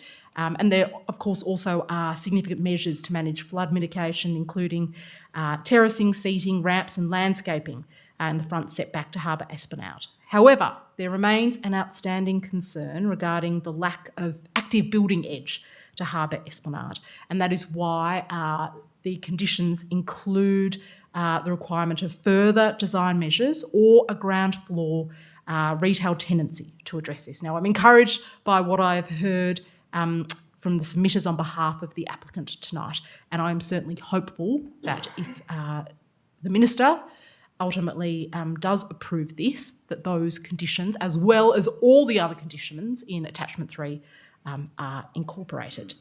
I also want to note that the applicant has proposed an affordable housing contribution of 4.6%, which is commendable. While the Minister is the ultimate decision maker, in my view, subject to the inclusion of the conditions recommended by management, this is an appropriate development for this incredibly loved precinct, this neighbourhood that is probably one of the most exciting to be developed in Melbourne, and I am very hopeful that not only will this increase housing stock in the City of Melbourne, but it will be delivered in a way that has far better amenity impacts. Over to you, Councillor Lei Lu. Thank you. I won't echo the same thing, mainly because with the wind overshadowing, I think it's already been spoken about, but I'm very supportive of the fact that there is going to be development, especially down in Docklands. I think the key part probably is affordable housing. It'd be great if there's could be more of it, given that Docklands, is very privy to good transport, location-wise, and also it's a kind of a very family-oriented position. I reflect on it and I look at what Dockland has and I look at what Sydney has. And if you want to do the same thing in, say, Darling Harbour or anything, it would be costing, absolute fortune to be in Sydney. But yet it's very affordable here in Melbourne and in Docklands. However, at the same time, there is affordability on a lot of the renters that could be in this particular area, and we really do want to have more affordable housing, and I think it's commendable. Hopefully we can find more, but at the same time looking forward to how this development will help Docklands get back on its feet. Thank you, Councillor Leilu. Would any other councillors like to speak to this motion? Lord Mayor. Thanks, Deputy Lord Mayor. Can I begin by saying this is a really important application that's before us this evening, because this is the postcard view of Melbourne. This is the circular key of our city, if you like. That water view looking back at the Hoddle Grid, literally on Docklands Drive, absolute waterfront. It couldn't be a more important location in terms of the view of our city. And so I'm very pleased to actually see the quality of the application that is before us this evening. I do want to congratulate Nikki Drobus and the team at Fender Catzleaders. I think you've brought forward an elegant new building which will be a proud addition to the city skyline, as it should be in a location like this one. I do want to also thank the Deputy Lord Mayor and our Chair of Planning for the work that's gone into, and the team here as well, for the work that's gone into this assessment. And I'll be supporting this application, but I also want to stress, I think, the importance of those conditions around overshadowing, around wind, and also around active frontage.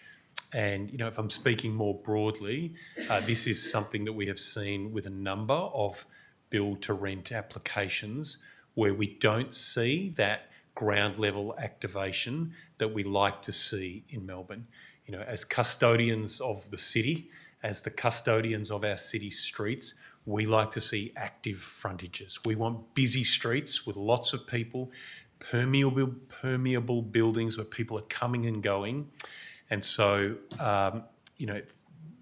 with some of the build-to-rent applications that have become before us, we have seen buildings that really look in on themselves with ground floor applications that are there to service the people living in the building, but may not necessarily be accessible to those people out on the street. So great to see a condition there that is looking for an active frontage. And for others that are bringing build-to-rent applications before us, that's something that we will be looking for on every application. More broadly, I would make an observation about the two applications we've seen before us this evening.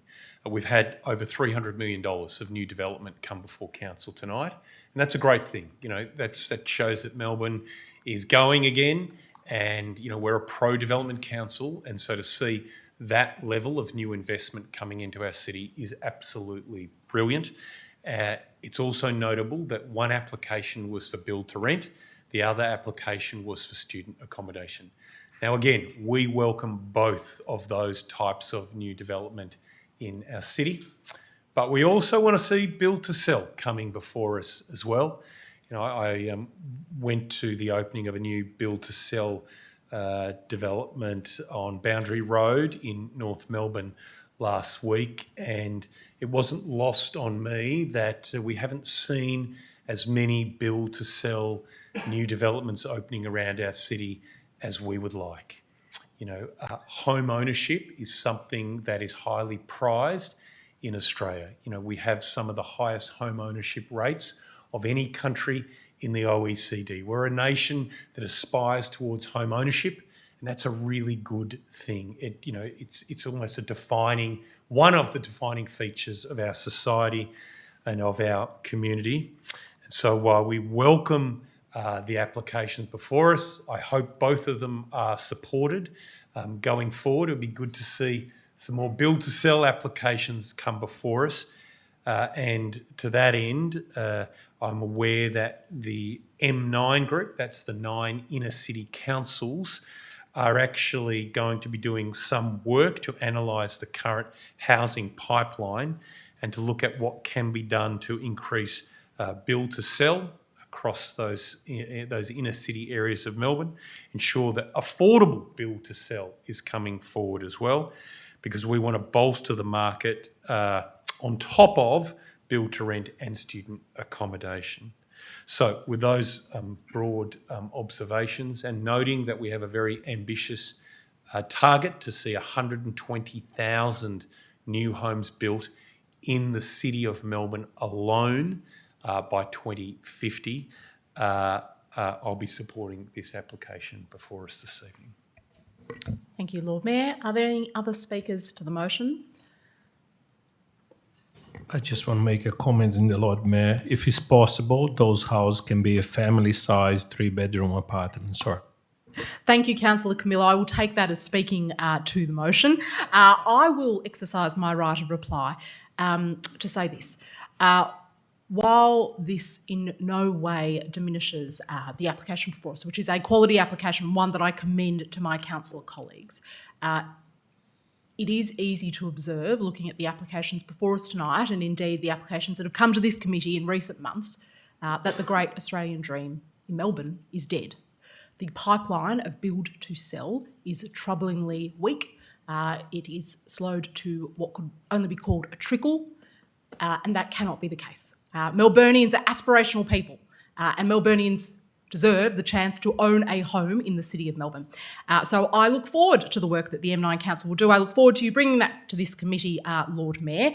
But very importantly, I do commend the motion before us tonight to my councillor colleagues. And on that note, I will put it to the vote. Could all those in favour please raise their hands? That has passed unanimously. And I now call on the Lord Mayor to resume the role of chair. Thank you very much, Deputy Lord Mayor, and thank you for your good work in leading us through those items. There are 2 further reports from management. The first of those, agenda item 6.3, is the draft Safe City Camera Program policy. Would councillors like a presentation in relation to this item? Yes, Lord Mayor, please. All right, thank you for that, Councillor Camillo. I will therefore invite Dean Robinson, who is our Director of City Safety, Security and Amenity, to come to the lectern to present to us on this item briefly. No problem. Thank you, Lord Mayor, councillors, and if I may indulge the Bill Horman, the Safe City Chair of the Safe City Committee, Audit Committee. G'day, Bill. Next, please. Thank you. The policy work has come to Council a couple of times recently, being the 6th of May and on the 29th of July. The 29th of July, we're asked to review the Safe City Manual and that a draft policy would be presented mid-September. The report has been delayed to allow for some stakeholder engagement, and tonight we put a draft policy in front of you that is supported by some budget for some of the works around the upgrading of the system and also an expansion from the state government. There's not a lot of room for my A3 pages on the lectern. So next, please. So what does the program look at? So the review of the current Safe City operating manual was undertaken through internal subject matter expert review, consulted and resulted in splitting the existing Safe City camera program into a standalone policy and separate operating model, enabling the policy to be published on the council website should it be endorsed after public consultation.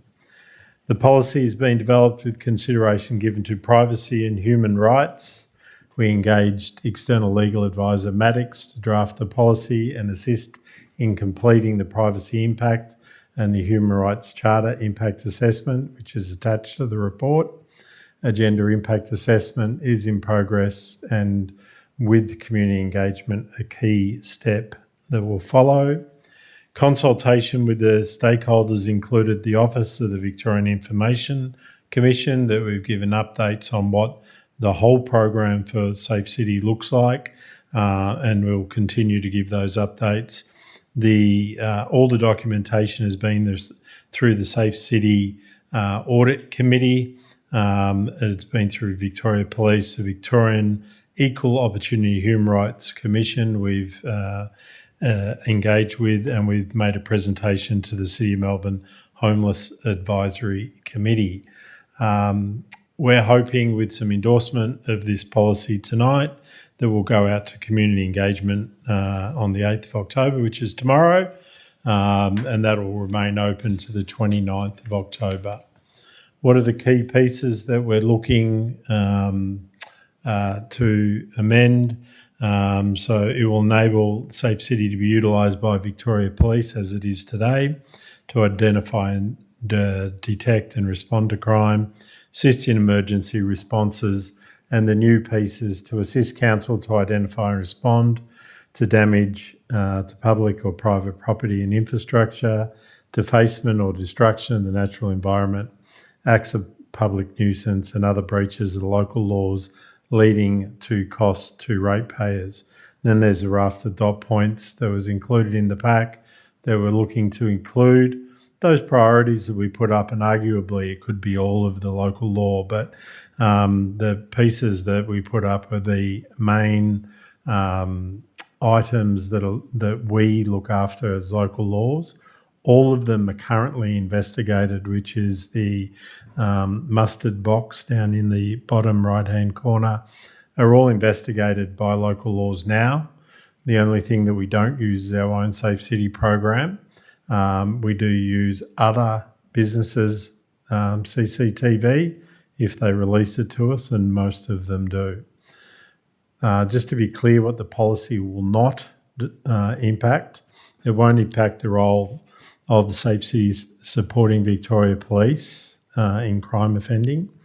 It won't change our approach to monitoring the Safe City cameras and protecting the information from the cameras collect. It won't impact our existing local laws, practices around on-street patrols and engagement with members of the public. It'll provide an authorising environment for video analytics capability to be utilised with the Safe City program, which is phase 3 of the program, which we are commencing, and we'll come back to council with ideas before anything else goes forward, and no change to our existing approach to support people experiencing homelessness. I think that's it. Is that it? Oh, yeah. Next steps is we'll report back to the Future Melbourne Committee in early December once we've completed the community engagement, and that will have the gender impact assessment as well. Thank you. All right. Thank you for that presentation, Dean. Are there any questions for Dean in relation to this item? Councillor Dr. Ball. Thank you very much. I had some questions for Rick, but I believe they're to be referred to Dean. Is that correct? Thank you, Rick. And thank you, Dean, for that presentation. Are you able to summarise for us at this point what the Homelessness Advisory Committee has said in response to the policy? So I wasn't at the meeting, but can I call on my colleague Kelsey to answer Certainly. the question? Thank you. Is That'd that be great. possible? Thank you. Thank you. Thank you, Kelsey. Thank you. Thanks for the question, Councillor Dr. Ball. Councillor Liu and Councillor Griffiths, it was great to present to the Homelessness Advisory Committee recently. So we talked about the phase program of work that we've established and primarily focused around the policy proposal.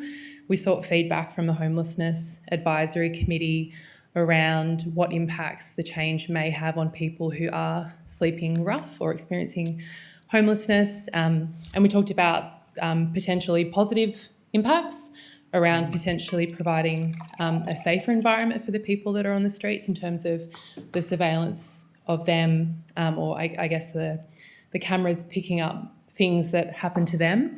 There wasn't really any, in terms of the broader feedback, we talked about the oversight mechanisms, the safeguards that are in place for the cameras, and what the future phases of work might look like. There was a few questions about video analytics. I see. And we're not, of course, discussing video analytics tonight. We're not. So when you say we talked about, is that what you told the committee?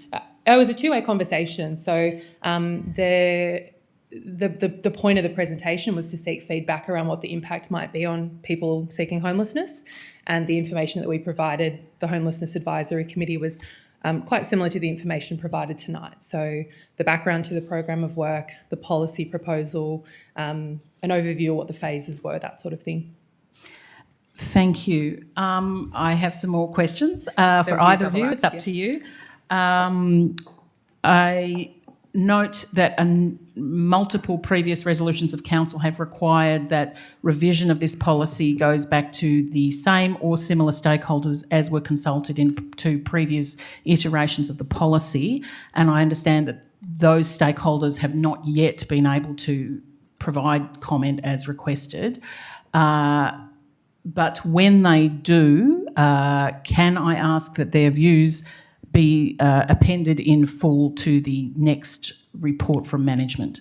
Yes, we've attempted to make contact and had some swapping of emails and calls with Liberty Victoria, etc. They're not able to commit at the moment. We'll continue to work with them to try to get some feedback from them during the period. I think once the public consultation is closed, any responses will include as part of the paper. If they haven't responded, and the reasons why, we'll be clear with that if it's going to come at a later date. I see. So you've said in the report that Liberty Victoria has already indicated it cannot reply this year, and yet your return report is due, according to your preference here, in December. Yeah. So we do not expect a response from Liberty Victoria in the time available. And I note also the dates that you provided for the community engagement is to commence tomorrow and only last for 3 weeks, which is a short period of community engagement. So I can assume that Liberty Victoria is not going to respond in the next 3 weeks, and that may be a tight time frame. So can I clarify, you're not saying that those stakeholders that must specifically be engaged on this question will only have 3 weeks from tomorrow to reply? No, we'll give them the opportunity to reply within the next 3 week period. But if they reply after that, we'll attach it to the report and consider it at that time. Okay. So what I'm asking is, will their reports, any such written submissions from those stakeholders, be appended in full to the report if it comes back in December, regardless of when they make those submissions? Yes. That is correct? Yes. I'm very pleased. Thank you very much. I do have a series of questions about the private cameras that have been integrated into our network. The report from management that we considered tonight says on page 17 that there are 18 shared or private cameras currently integrated into council's security camera network. Is that correct? That is correct, in 2 locations. In 2 locations. Are those locations listed on council's website? No, the council's website, those cameras take a feed from Asset Master, and because they're not City of Melbourne cameras, they're not in Asset Master, and so they're not currently shown. But in the commentary that we currently have, I think it's an oversight that we can add that in on the commentary on the website. Tremendous. So those locations will be shown on our map henceforth? Not on the map, in the commentary. They'll be described where the locations are? Yeah. Why not on the map? Because the map We'll try to get them on the map. The map comes from Asset Master, and all of the Safe City cameras for City of Melbourne are in Asset Master, and it's just it's drawn from that information. So to add into that, we can't do it, but we can definitely note it on the website. Because they're not our assets. I Yeah, see. I've never heard of Asset Master before, but I take your point. Thank you very much. Technical answer, but That's okay. I think we got there. So are these 18 private, and I note that the council plan proposes to add an additional 60 private security cameras to our network, more than quadrupling the number of private cameras in that council is including or integrating in its network. Are these private cameras monitored by our staff here in the Town Hall control room? Yes, they're monitored in the Safe City control room. Thank you. I've been unable to find when and how the decision was made for council to monitor private CCTV camera feed on behalf of private property owners. Can you tell me when and how this decisions were made to integrate these private cameras into our network? Yeah, so we were approached by both locations to see if we could take the feeds into the Safe City room. They were considered by the administration operationally, taken through the Safe City Audit Committee, and operations commenced in 2022.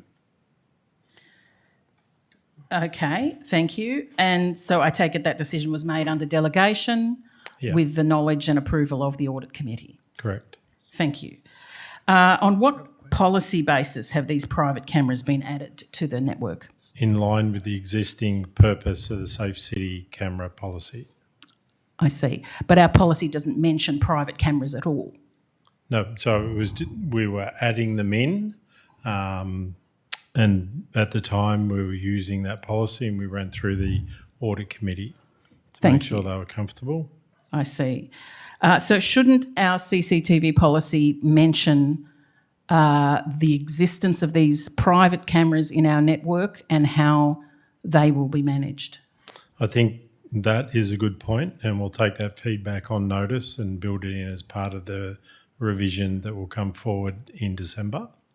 I appreciate that. Thank you. So at present, what I think you're suggesting is that our policy as it currently exists, not the draft that's before us tonight, but a prior policy, which is, I think, not a public document, applies to these private cameras in full to the extent of matters such as whether the camera owners keep the footage or destroy it after 28 days, those kinds of matters that our policy applies to our cameras. Those questions those policy settings are applied to the private cameras. Yeah, so from anything that happens with our footage, if we send that footage from those cameras to the police, follows exactly the same path that we do with one of the City of Melbourne cameras. I see, and yet we don't own the footage. No, but it's all part of the agreement with the operators who own the cameras. So they don't own the footage and will not keep a copy, for instance? They may. It's their cameras. I see. So it can't conform completely with our existing policy? Well, no, I'll probably need to take that one on notice. Yeah, I appreciate that. They're the kinds of Yeah. questions I think that need to be dug into with the assistance of Mr. Horman, who I very much appreciate is attending tonight and showing due oversight of these questions. Thank you very much. Councillor Ball, I believe our Director of Infrastructure, Rick Kwasek, may also like to contribute on this point. Thanks, Rick. Thank you, Lord Mayor. There's probably a distinction between the cameras themselves and the data that is managed from those cameras. So any data that we collect from the private cameras will follow the protocol outlined within our policy. Any data that is collected by the owners of those cameras is for the owners to resolve and to manage and maintain. So it's the data that we capture and collect from the cameras that would follow the policy guidelines. I see. So those things need to be made clear. and in the policy. I appreciate that. And, Thank and you. just in response to that, the whole purpose of the policy review was around addressing some of these anomalies, and we've addressed it by reviewing the policy, updating the policy to take into account some of these factors, and the proposed policy will take all of these things into account. Well, the proposed policy that's before us tonight doesn't mention private cameras. So I appreciate your undertaking to add specific reference to how we would manage cameras that we don't own. Thank you. To depart from explicit policy for a moment, can you describe for us the staffing implications of expanding the network in the way that we've is set out in the draft council plan? There's been no staffing impact whatsoever. They've just been part and parcel of the camera network that is monitored in the room. Thank you. And is the control room, as it currently is configured, big enough for an expanded staff and equipment? So there's currently a spare desk in the room, which has equipment that can be used at any stage by an extra operator if it comes in, and depending on the consideration when we expand into more cameras, we think the room will be able to handle it. We think the staffing will be adequate, but that is a consideration when we look at more cameras. Thank you. And I just wonder if in your next report coming back to council on this subject, whether you could consider the environmental impact of data storage relating to this camera program, and when the time comes in your subsequent report, the environmental impact of video analytics and AI. Just to clarify, on the whole camera network, or specifically the 18 cameras? No, the whole camera network, I beg your No pardon. problem. Can do. Because that's not mentioned in the environmental consideration of this report. Thank you very much. All right, thank you, Councillor Ball. Councillor Raf Camillo. I'd like to make a question, Jean, please. What kind of incidents do you think the Victoria Police could be making from the use of the cameras? Just to explain to the public, because I think the matter today is more clarify things to the public. Or you, or Kelsey. Yeah, that's not a problem. So the current Safe City camera network is monitored by 2 operators on 24/7 basis. Sometimes they see events and they'll refer to police. Other times police will make contact with the room to refer a alleged incident that has occurred, and the camera operators will go back and look at that incident, see if there's any footage of alleged offenders that will come up, and if there is, they will then put together a monitoring patrol that will look if there's somebody moving who they believe was involved in the incident. They will follow that person using the cameras, and often will put that footage onto the police officer's device so they can do a dynamic risk assessment if they're able to arrest the alleged suspect. Thank you. Okay. So thank you. Anyone else? No, I'm back to you. I'm Lord Mayor. chairing this meeting, Councillor sorry. Camillo, but your questions are excellent. Thank you very much. Are there any further questions for our submitted? Councillor Gladys Liu. Yes, thank you, Dean, for your presentation and answering so many questions. And I also want to thank you, Kelsey, for coming to do the presentation as the chair of the Homelessness Advisory Committee. On behalf of the committee, I want to thank you for that, for the very engaging conversation that we had, explaining the draft policy, at the same time answering the questions and concerns. Now, I just wanted to know, is there any other stakeholders you have consulted with to date?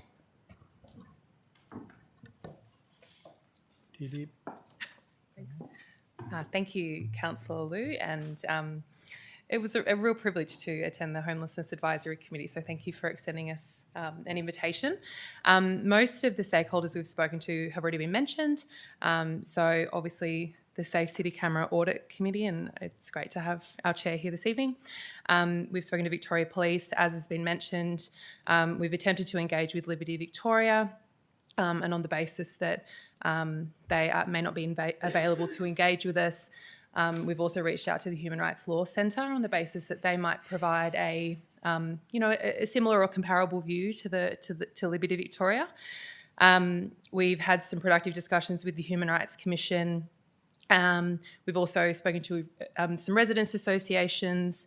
We recently presented at a business precincts forum, and we've done some important internal consultation with some of our service areas as well. So we've spoken to our youth coordinators, our busking service area. We did a few lunch and learn sessions so internal staff could understand what the policy might mean for them and to help them speak with their stakeholders as well. Thanks. All right, thank you for that, Kelsey. Any further questions for our submitters, Councillor? I have another question for Kelsey. Is because I got some people asking me because it was an article in the paper. Can you please give me an example how cameras will be using for busking? Yes. And why? Well, thank you. It's probably one for an operational question. Thank Oh, you. sorry. No, that's okay. Councillor Camilla, I'll take that question on. So we currently, as an example, we currently have a number of residents up around the State Library that have lodged complaints with us in relation to people busking and setting up after 10 p.m. at night when our local laws team has gone home. We're unable to verify what's happening unless I extend the shift time of the staff on a regular basis. So if we were able to access the cameras for that, we could identify the people and then make an informed decision. We will eventually need to put the local laws officers out there at that time to take action to close that down, but it will give us the ability to do the research and the investigation before we add more expense through employee wages. Thank you, Jim. All right, thank you for that question. And thank you for the response, Dean Robinson. All right, if there are no further questions, then I'm going to request that a motion which was drafted by officers be put on the screen. Are we moving the officer motion or are we going to move I would like to do an amended to the original well, motion. if there's not a please. mover for that motion, we'll move on to the amended motion, please.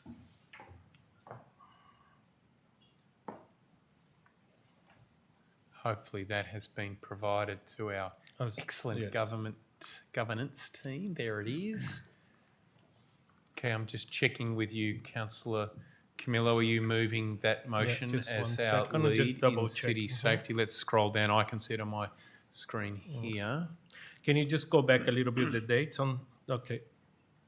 Okay, thank you. I would like to move a further amendment to that, if I may. Well, can I just confirm that Let me motion confirm first has that been, one, please. All right. You guys. Yeah. Yeah, can you just move just the ending date, December 20, right, if endorsed. Okay, I'm happy with that.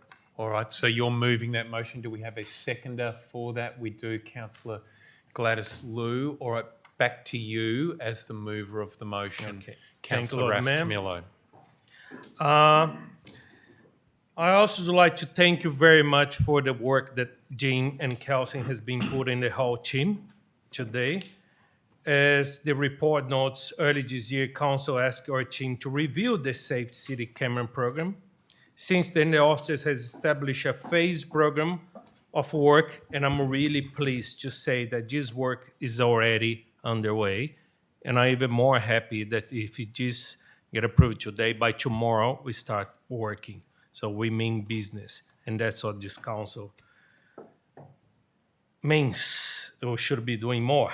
The development of this draft policy is an important step because it will help respond more effectively to everyday issues in the city.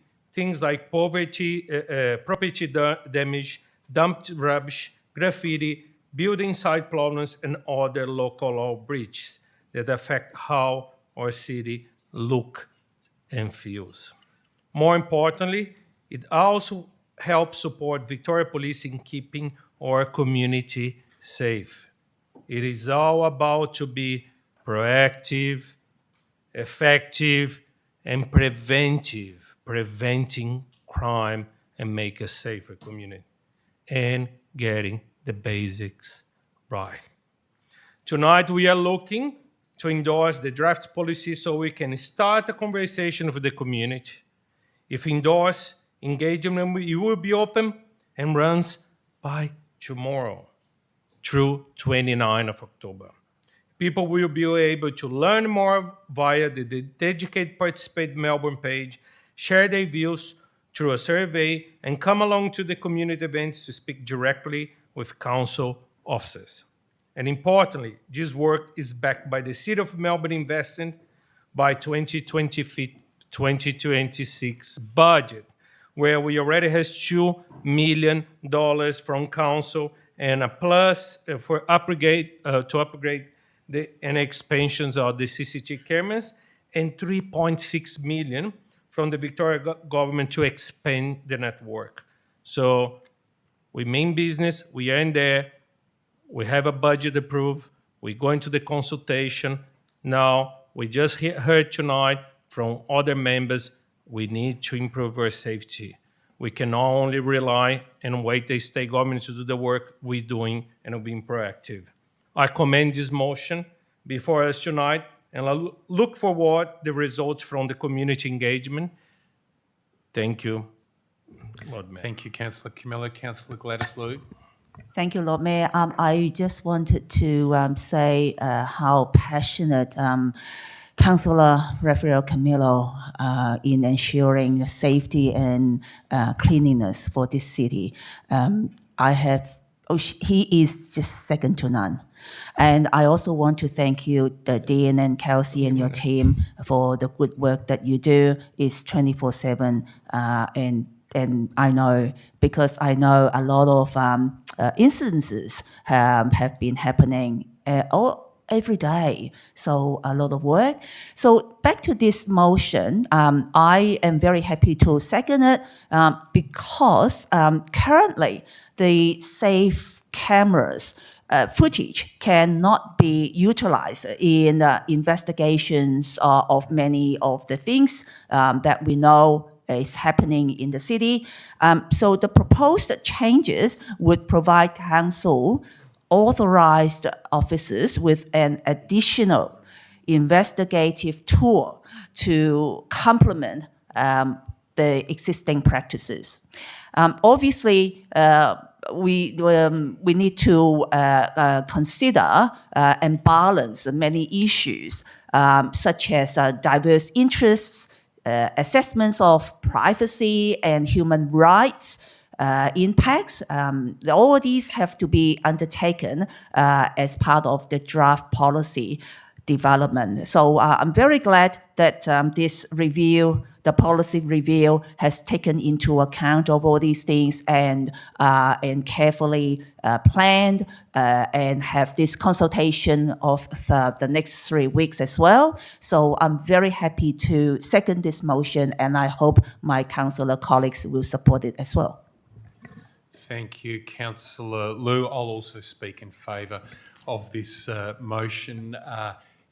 You began by saying that Councillor Camillo's passion is second to none. I would say equal second to none, because I also share his determination to see Melbourne do better when it comes to city safety and cleanliness. But I want to also acknowledge Councillor Camillo's hard work and passion in this area, as well as yours, Councillor Gladys Liu, to Kelsey Sully, Dean Robinson, Bill Horman, thank you for all the great work you do here at the City of Melbourne.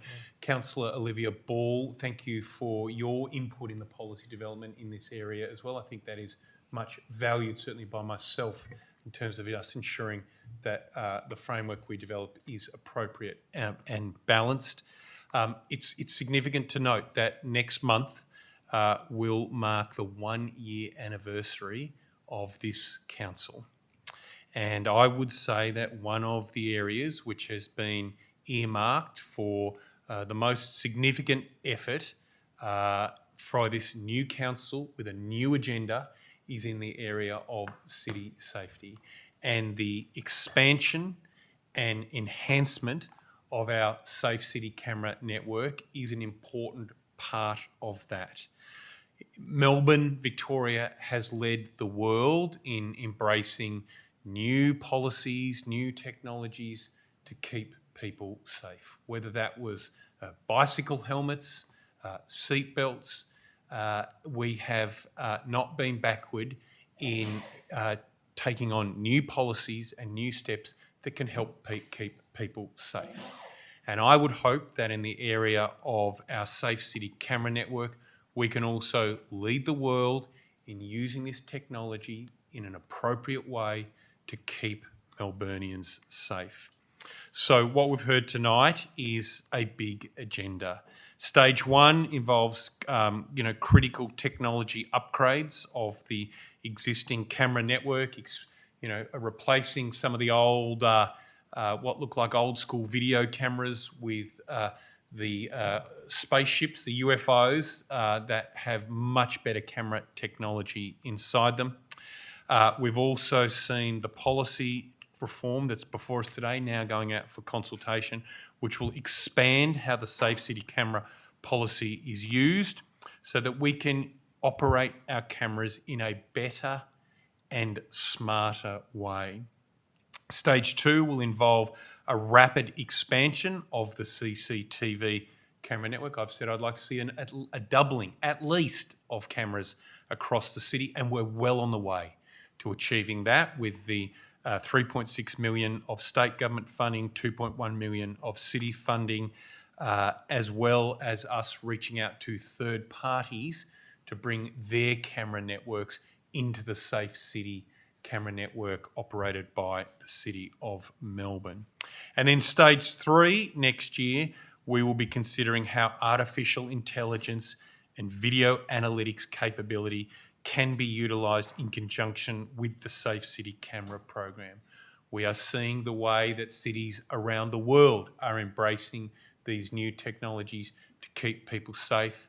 You see it in the United Kingdom, you see it in the United States. In fact, you'll see it in the new metro stations across Melbourne. These technologies have been proven to help the effectiveness of these cameras, and this is an area which we have asked for some policy work to be done on so that we can make a decision about whether or not to embrace AI and video analytics to improve the operations of our Safe City cameras.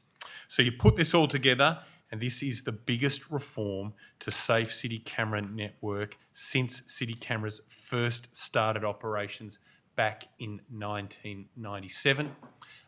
It's a big agenda. Indeed, I think it'll come to be seen as a defining policy agenda for this term of council, and that's a good thing because it's about using new technologies to keep people safe. Would any other councillors like to speak to this agenda item? Councillor Dr. Ball. Thank you, Lord Mayor. I'd like to move some amendments, please. Would you like to put those amendments If before council us? business can oblige, yes.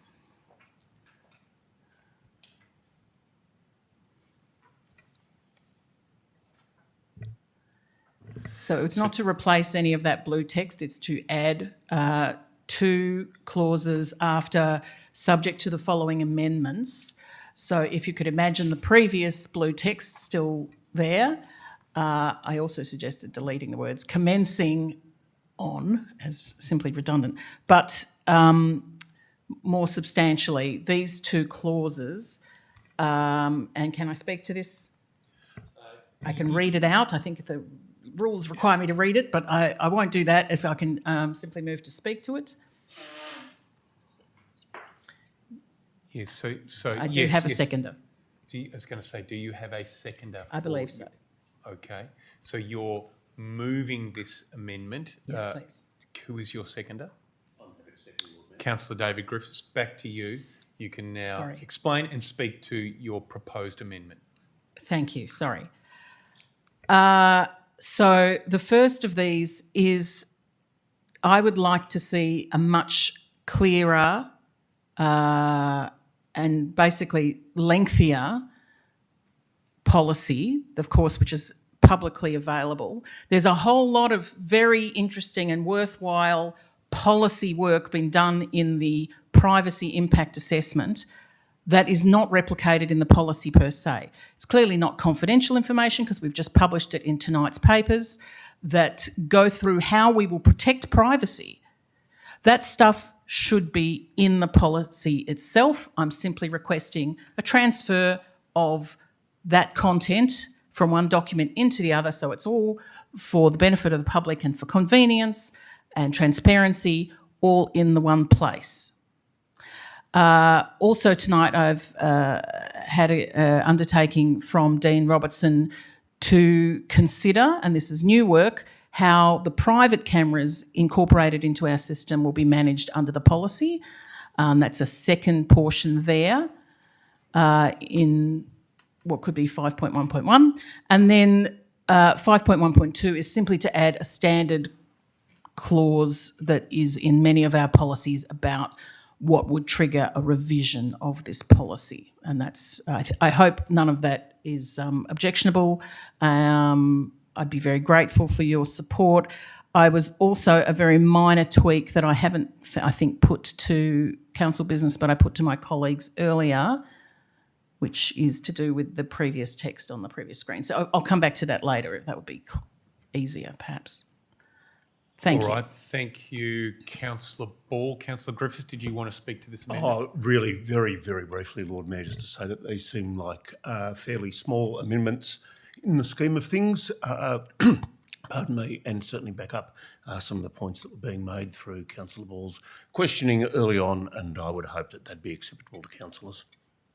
All right, thank you for that. I also might just ask a question at this point of officers. So Rick or Kelsey or Dean, can we get your views on the operational practicalities of the amendments that have been moved by councillors, the further amendments that have been moved by councillors? Thank you, Lord Mayor. And in relation to the proposed amendment, I would suggest taking it as a consideration during the consultation process, and we can come back when we come back with the final report to council and take this in consideration along with all the other feedback we might get along the way. So rather than amending So are you politely trying to say that from an operational perspective, it would be easier if these amendments were considered after the review is going to occur and conclude in December? So we're in the process of engaging the community and seeking feedback on the policy, on the draft policy. I'm suggesting that to give us time to assess the proposed amendment, I would suggest trying to take this on notice and considering it through the consultation process. And when we come back in December with all of the engagement outcomes, we can take this on board. All right, thank you for that. Deputy Lord Mayor, are you speaking I was hoping to ask another question, if that's possible. Of course you can. Ask a question at any time. I don't know who this is a question for, but if what I think is 5.1.1 of Councillor Ball's amendment, that is the inclusion of greater detail in how the program operates, was incorporated, would that have any impact on the timing proposed in this motion? That is, would that prevent consultation from occurring tomorrow and the report coming back on the 9th of December? So that could be done overnight. That's correct, yes. So you could provide that further detail on how the program operates overnight, so that consultation with that further detail in the policy would be available tomorrow. I'm just checking with officers and looking for a yes or a no nod, or yes. I would ask a question. I think perhaps the part about private security cameras cannot be done overnight because as we've just discussed in the chamber tonight, that is new thinking and new work that needs to be conducted. I'm glad you can do the rest overnight. Certainly the 5.1.2 is a simple cut and paste.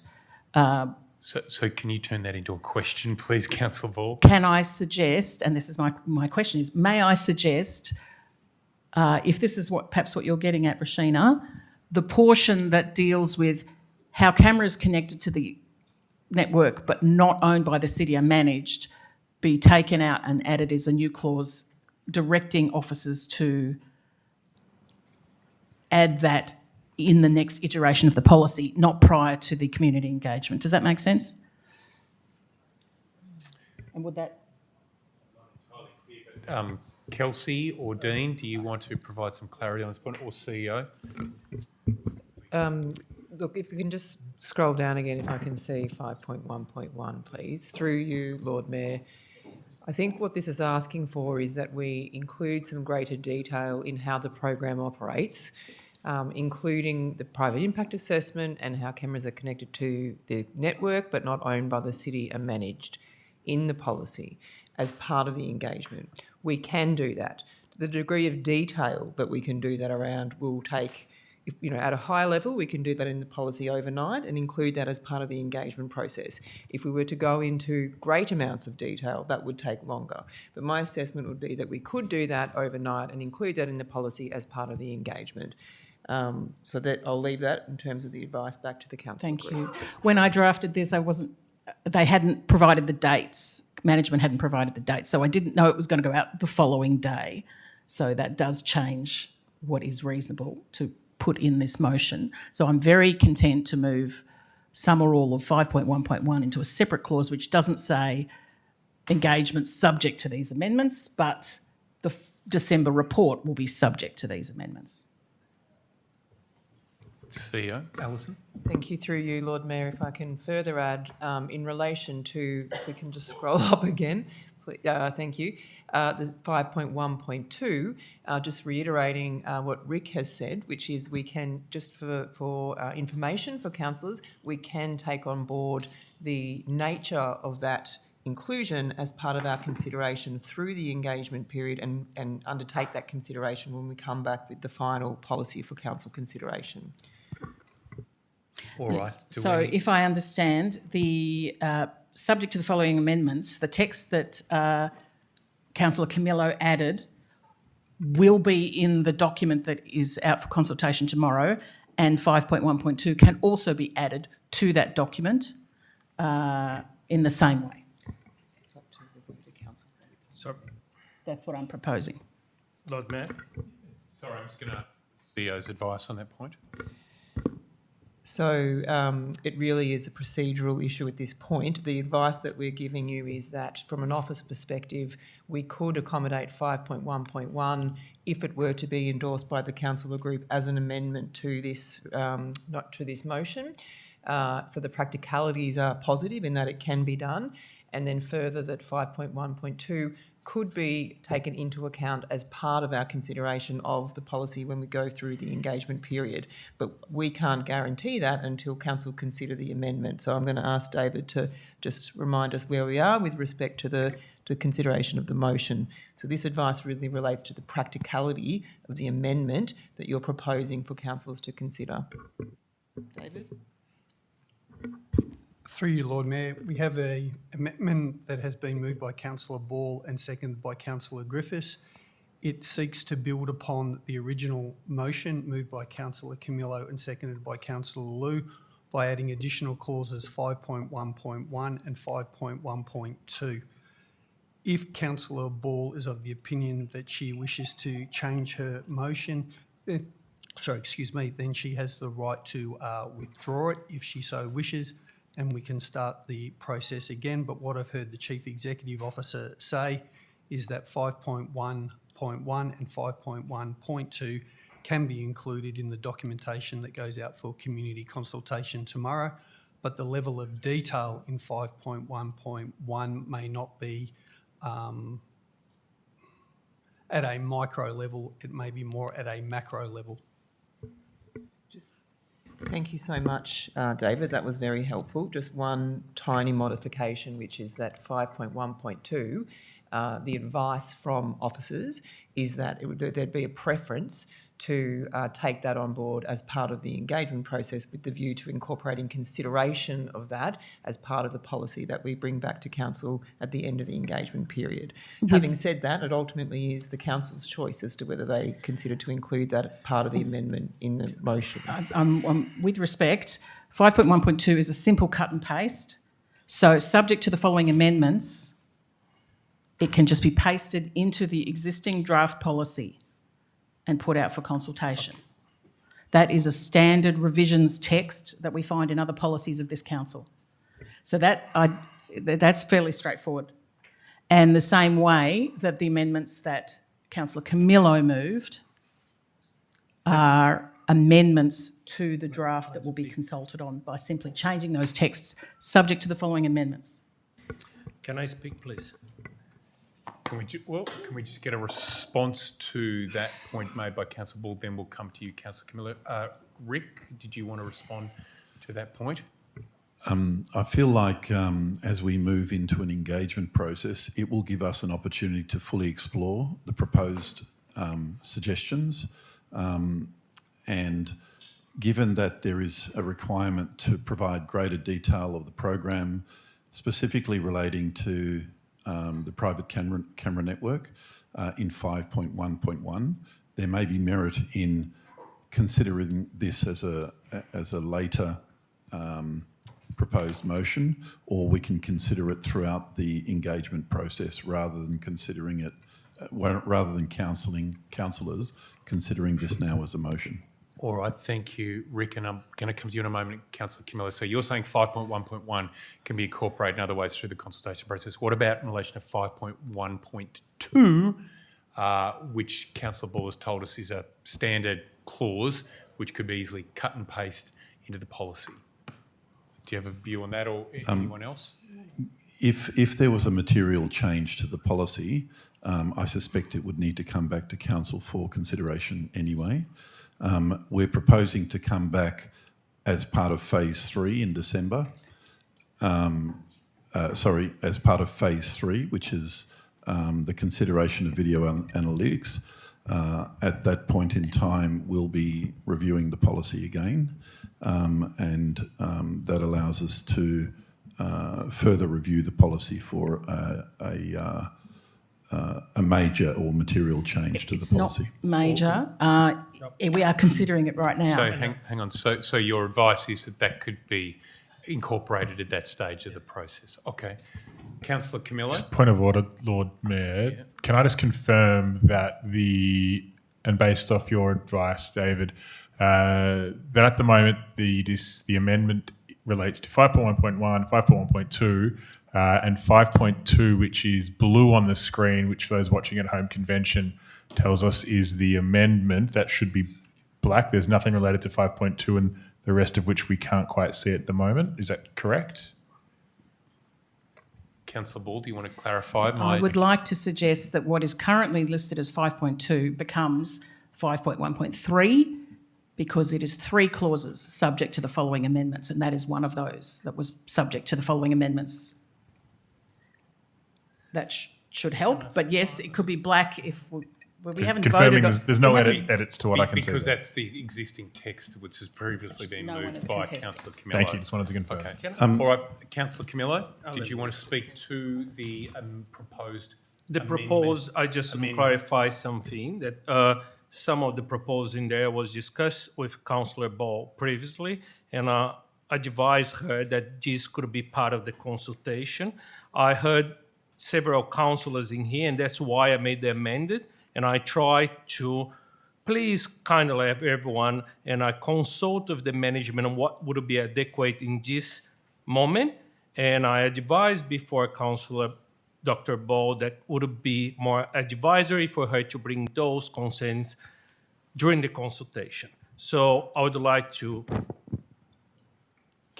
just attest that, and if you can move on to. So you're not supporting these amendments? I will not support it because I already discussed with different councillors in here. I put that amendments in there, and I think suffice to allow the team to complete their works for tomorrow, and without jeopardy the time limit. And during consultation, Councillor Ball and other people can put the inputs, and I think would be more appropriate and in respect for all the hard work that the team has been putting tonight, please. All right, thank you for that. Rick, did you have anything further to add before we put the amendment to the vote? Sorry, just to clarify my comments from earlier, there may be a challenge in 5.1.1, given the consideration, and we could potentially add the 5.1.2. However, that could be added to the revision section. So, however, given we are going through this process, it may be opportune to consider it in December. Thank you for that, Rick. All right, are there any other councillors who wish to speak to the proposed amendment? No, in that case, I'll put the amendment to the vote. All those in favour? The amendment moved by Councillor Ball. The amendment Do I have to the right of amendment. reply? No. Not on a amendment, no. So we're moving now Councillor Ball's amendment. All those in favour, please raise your hands. Councillor Ball, Councillor Griffiths, Councillor Guest. All those against. Councillor Camillo, Councillor Rouse, Deputy Lord Mayor, Councillor Liu, Councillor Scott and Councillor Louis. So those amendments have failed. So we're back to the amendment as moved by Councillor Camillo. Are there any other councillors who wish to speak to this motion? You're returning. Councillor Guest, over to you. Thanks for... Thank you, Lord Mayor. I'd just like to reinforce the congratulations to RAF and yourself and everybody who's put all the work in here. I think we're all in fierce agreement that we want to make Melbourne safer. With that said, of course, I'd, like others, have concerns about the proprietary, the use of this information. So whilst I realise this is a 3-week trial or period for community consultation, so I'm happy for things to go ahead. I would just highlight of the 4 bullet points that we're about to vote on, I think the first 2 are completely uncontentious and very much in keeping with the idea of reducing crime and making Melbourne safer. The next 2, I think, will in 3 weeks' time, I would suggest tightening. Is a comment I'd make. I'm happy to support this motion at this point. I know we're going out to consultation and it's not the final word and we're all trying to do the right thing here. But I'd highlight, I think those first 2 bullet points are very much in keeping with what we're trying to do. The next 2, I'm not quite sure. So that's just more feedback than a question. But thank you. Thank you for that submission, Councillor Guest. Any other councillors like to speak to this item? Councillor Ball, I don't believe you have so far, so over to you. I don't believe I have. I wish to propose another very minor amendment. I wish to suggest deleting the words in the 3rd dot point, leading to costs to ratepayers. Is that really the criteria that we wish to apply in a policy document? I just question whether that is really what is intended, or we can just end the dot point at the word laws. Okay. Would the mover accept that? I'm sorry, I would not accept that because I think it's an important word, because I think ratepayers has been asking that and I don't see any problems at all for that word to be... This is not a marketing document, it's a policy document. So we're only going to police laws that lead to costs to ratepayers. Sorry, Councillor Ball, I've got the chair here. Councillor Camillo has indicated that he would not support that amendment. You're moving it as an amendment. Do you have a seconder for that particular amendment? Councillor Rouse. Okay. So do you want to now debate this amendment? Councillor Ball, back to you.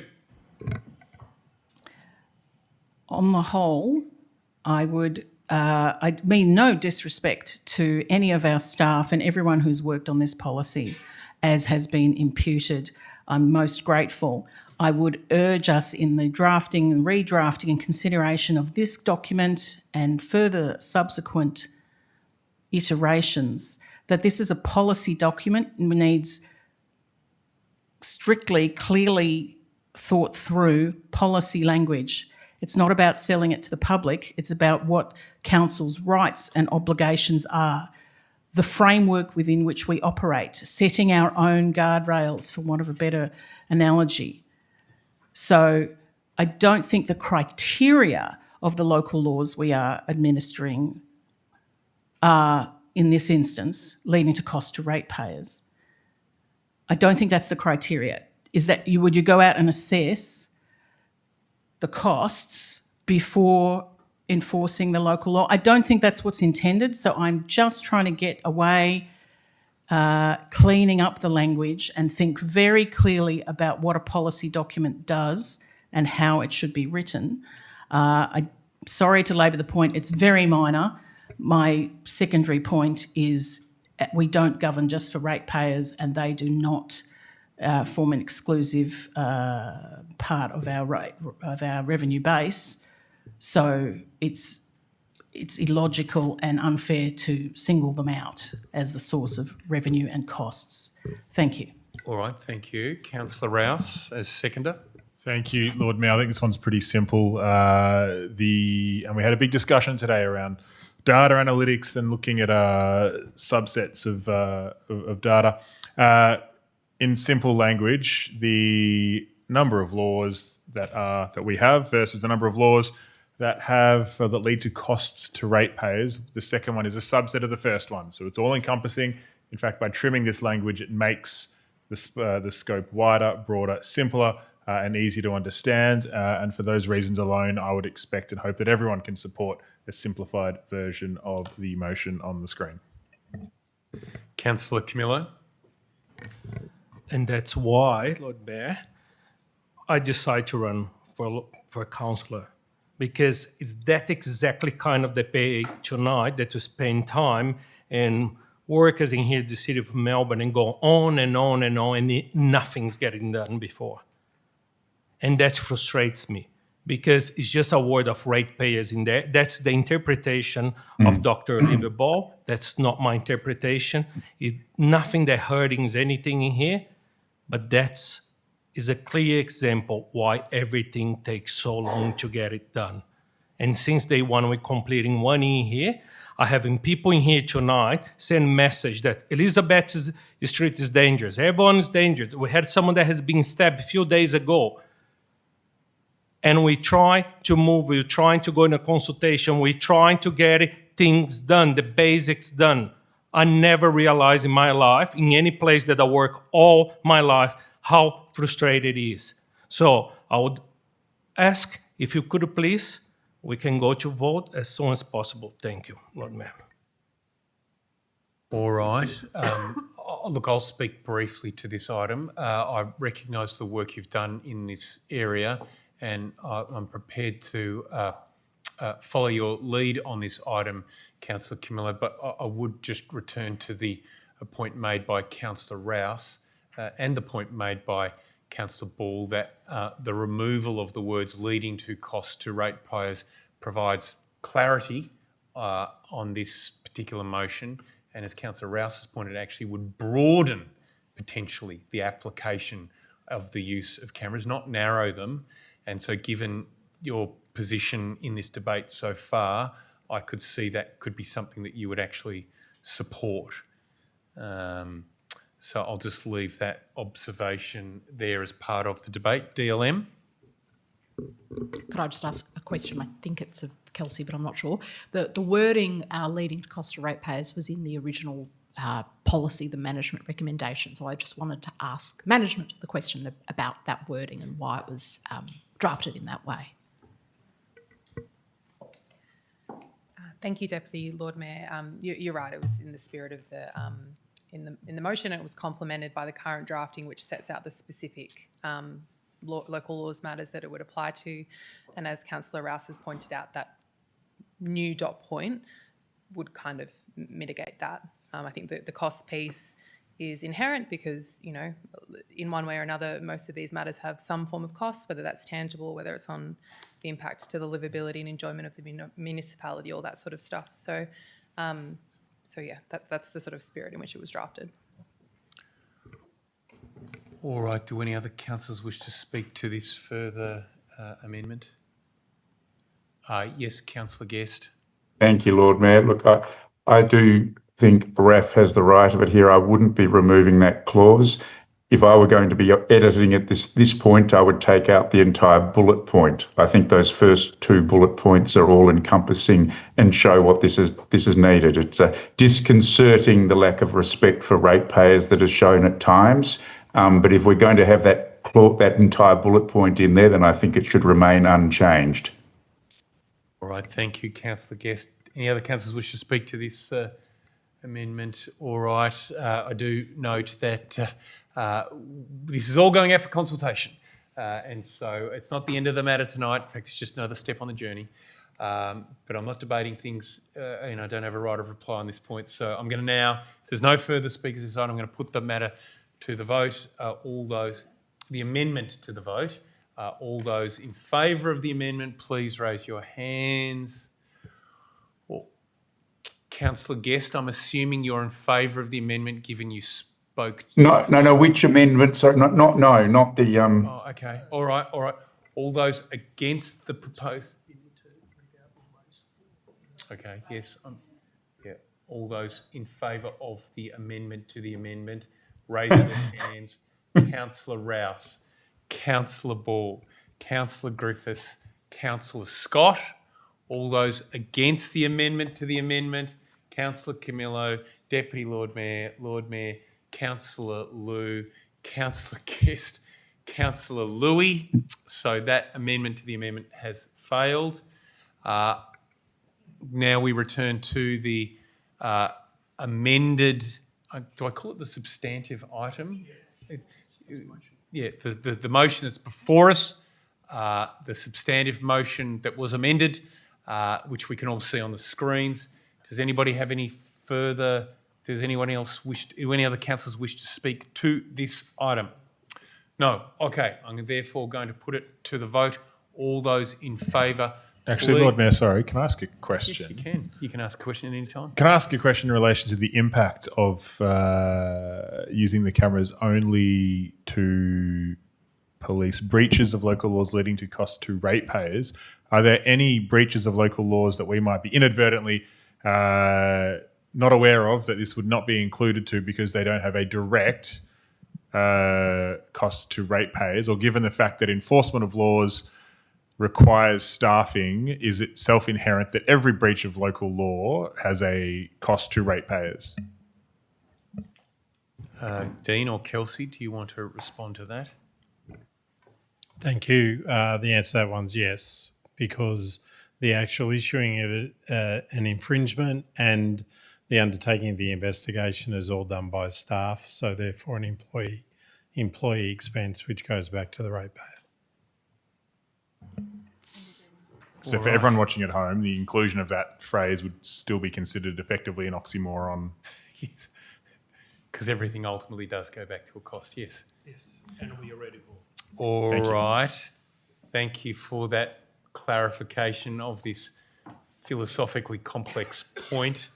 We're now going to, are there any other speakers to this motion that is on the screen before us? No. All right. In that case, I'm going to put it to the vote. All those in favour, please raise your hand. Councillor Camillo, Councillor Rouse, Deputy Lord Mayor, Councillor Liu, Councillor Scott, Councillor Louis, Councillor Guest. All those against, Councillor Griffiths, Councillor Ball. That motion that's on the screen before us has passed.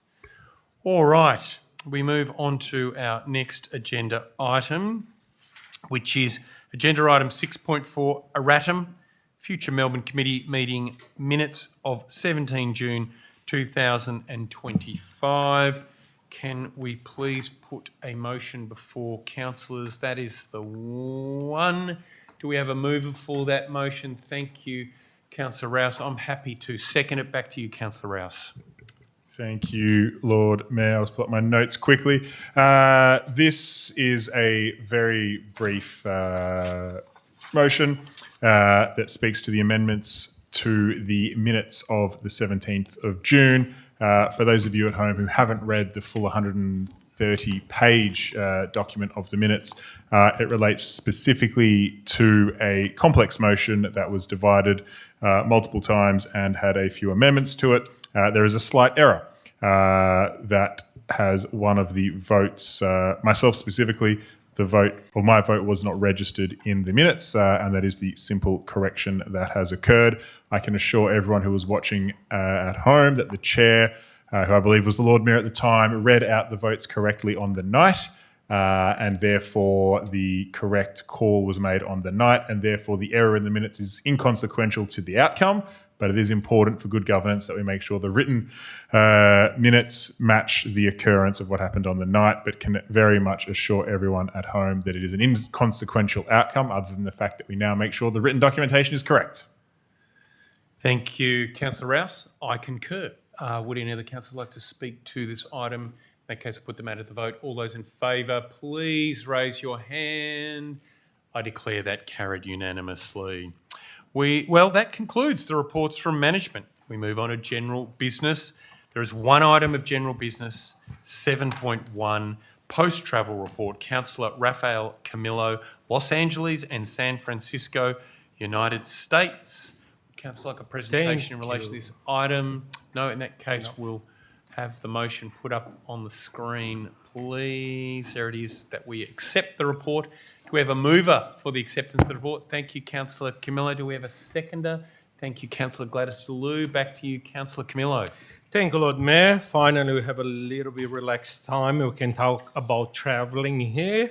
And the good time that I had, took my free time and I went to LA and San Francisco, and I took the liberty to ask the council if I could represent council in the town hall of San Francisco and LA. As the report notes, while I was in the United States early this year, on a private holiday, I took the opportunity to meet city officials from both LA and San Fran. First of all, I'd like to thank both cities for the generosity, warmth, and willing to share information with me.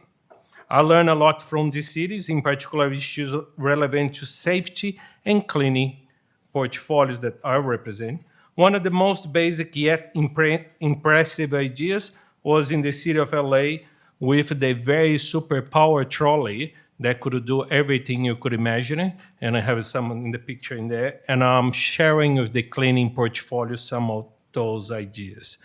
They have a QR code on the side of them, allowing easy and efficient way to report rubbish and hours requiring attention. This is something I will be already been discussing with your team in here since I come back, and we already looking to implementing our current trolleys and even make them even better. I also had a chance to, with the Lord Mayor of San Francisco and supervisor, because they call this the councilors in there, Supervisor Dorsey, and they had to implement something that I think in the future would be very valid for your city. That is the plan of Recover First into law in San Francisco. Is a line of drug policy goal where a lot of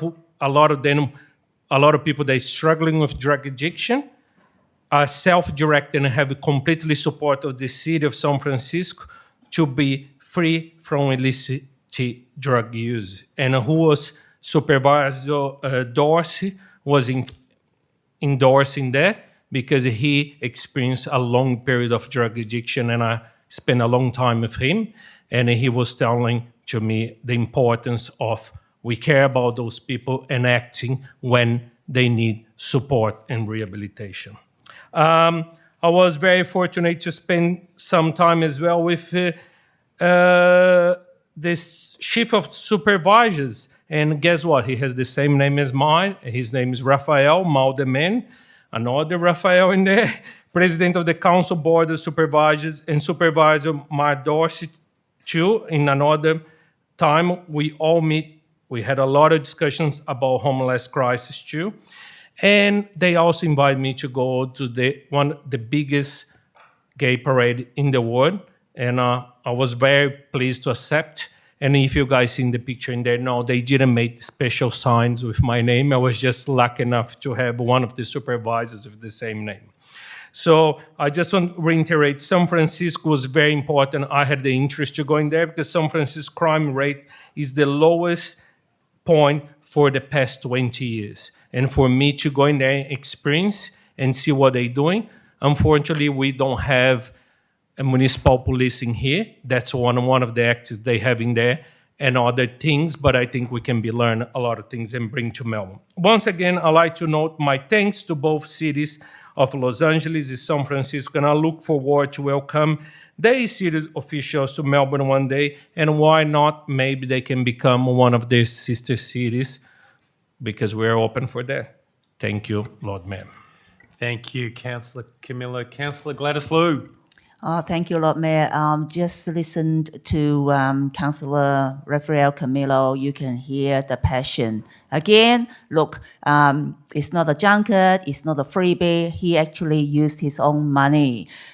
Didn't cost the council a cent. And when he was on holidays, he still thought about work and how to make the city of Melbourne better. So I read through his report, the key commitments and observations in both cities of Los Angeles and San Francisco. Well done to you. You always have the city of Melbourne in mind and heart, even when you were on holidays and meeting important people there to learn how they do things there and see whether there's anything we can learn from them, and building up good relationships. So this is so important. So I am very honored to second this motion. All right, thank you, Councillor Liu. If there's no further speakers to this item, put the matter to the vote. All those in favour, please raise your hand. I declare that carried unanimously. All right, we move on to urgent business, given we have concluded general business. And there are no items of general business, so we move on to our second last agenda item, public questions. Another 15-minute period has been provided for members of the public to ask questions. Questions should be no greater than 90 seconds. Are there any members of the public who wish to ask a question? Aaron Moon, make your way to the lectern. What's an FMC without some questions without notice, in my opinion? So, Lord Mayor, this is a follow-up question to one I asked a couple of months ago about the many 60-kilometre state roads in our municipality. Since then, Infrastructure Victoria has recommended a statewide 30-kilometre speed limit on local streets to improve safety for children and communities. In addition, the state government have recently updated their speed zoning policies, and it states that a 30-kilometre per hour speed limit does not require a trial, and the council can implement this. So, Lord Mayor, you said just in this meeting that you want people to slow down on local streets. So I'm calling on you to put a motion before council for officers to investigate 30-kilometre per hour areas within our municipality that align with the updated state government's policies. All right, thank you for that question, Aaron. Mr. Moon. I am, as you heard me say earlier this evening, I am supportive of slowing cars down across the city of Melbourne in the interests of safety and better neighbourhoods.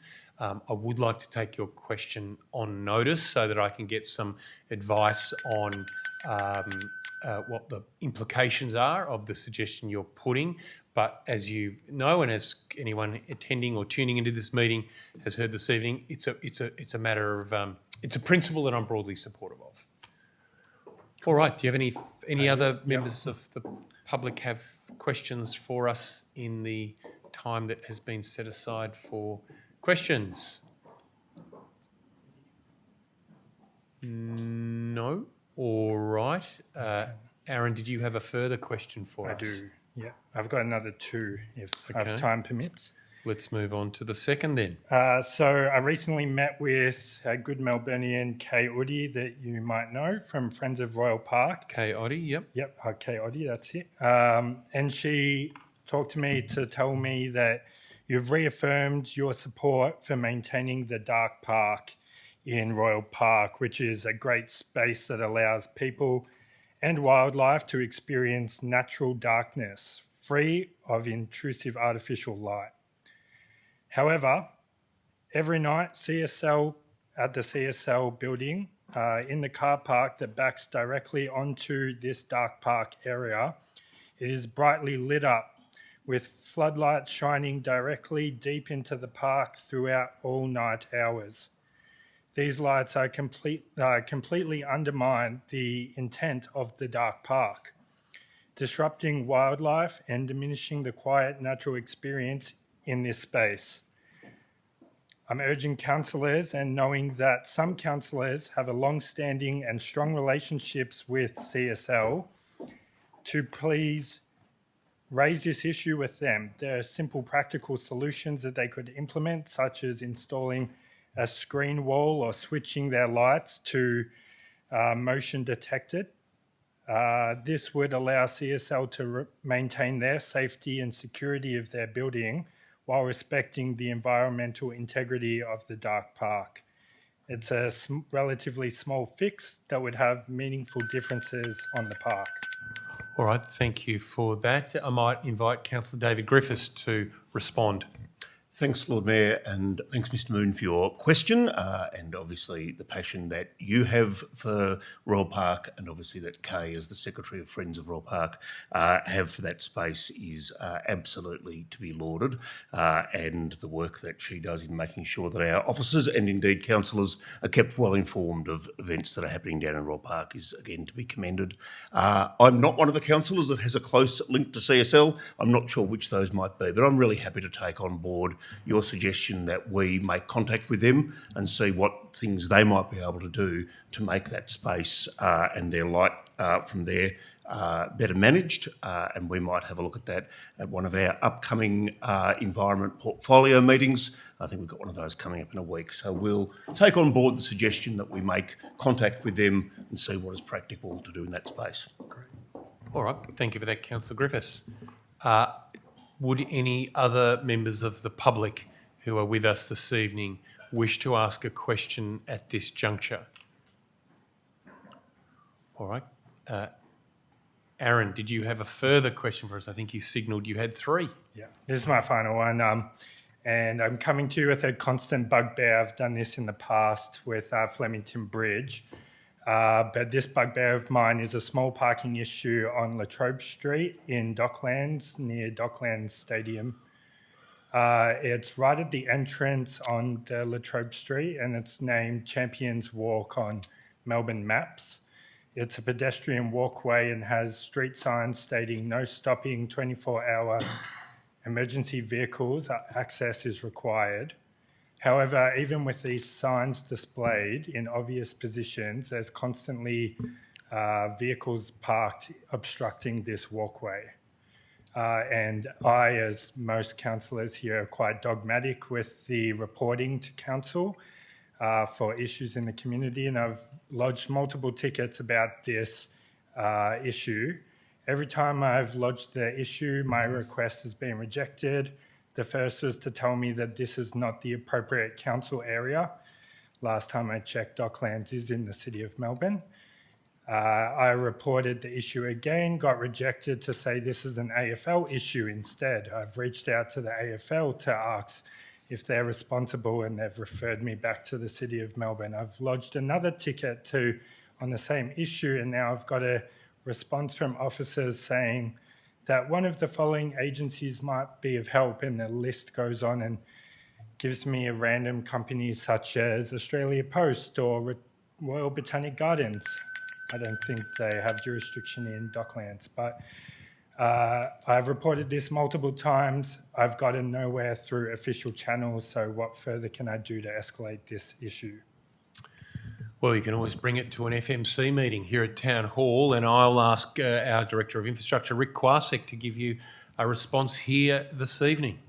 Thank you, Lord Mayor, and thank you for the question, Mr. Moon. I'll certainly take the question on notice and follow up with the teams in relation to the specifics of the location that you've spoken about. I suspect it could be a private road or a private access way, so that might be the differentiating factor, but I'll certainly follow it up and get back to you. Thank you. All right. Thank you for that. And thank you for your questions, Mr. Moon.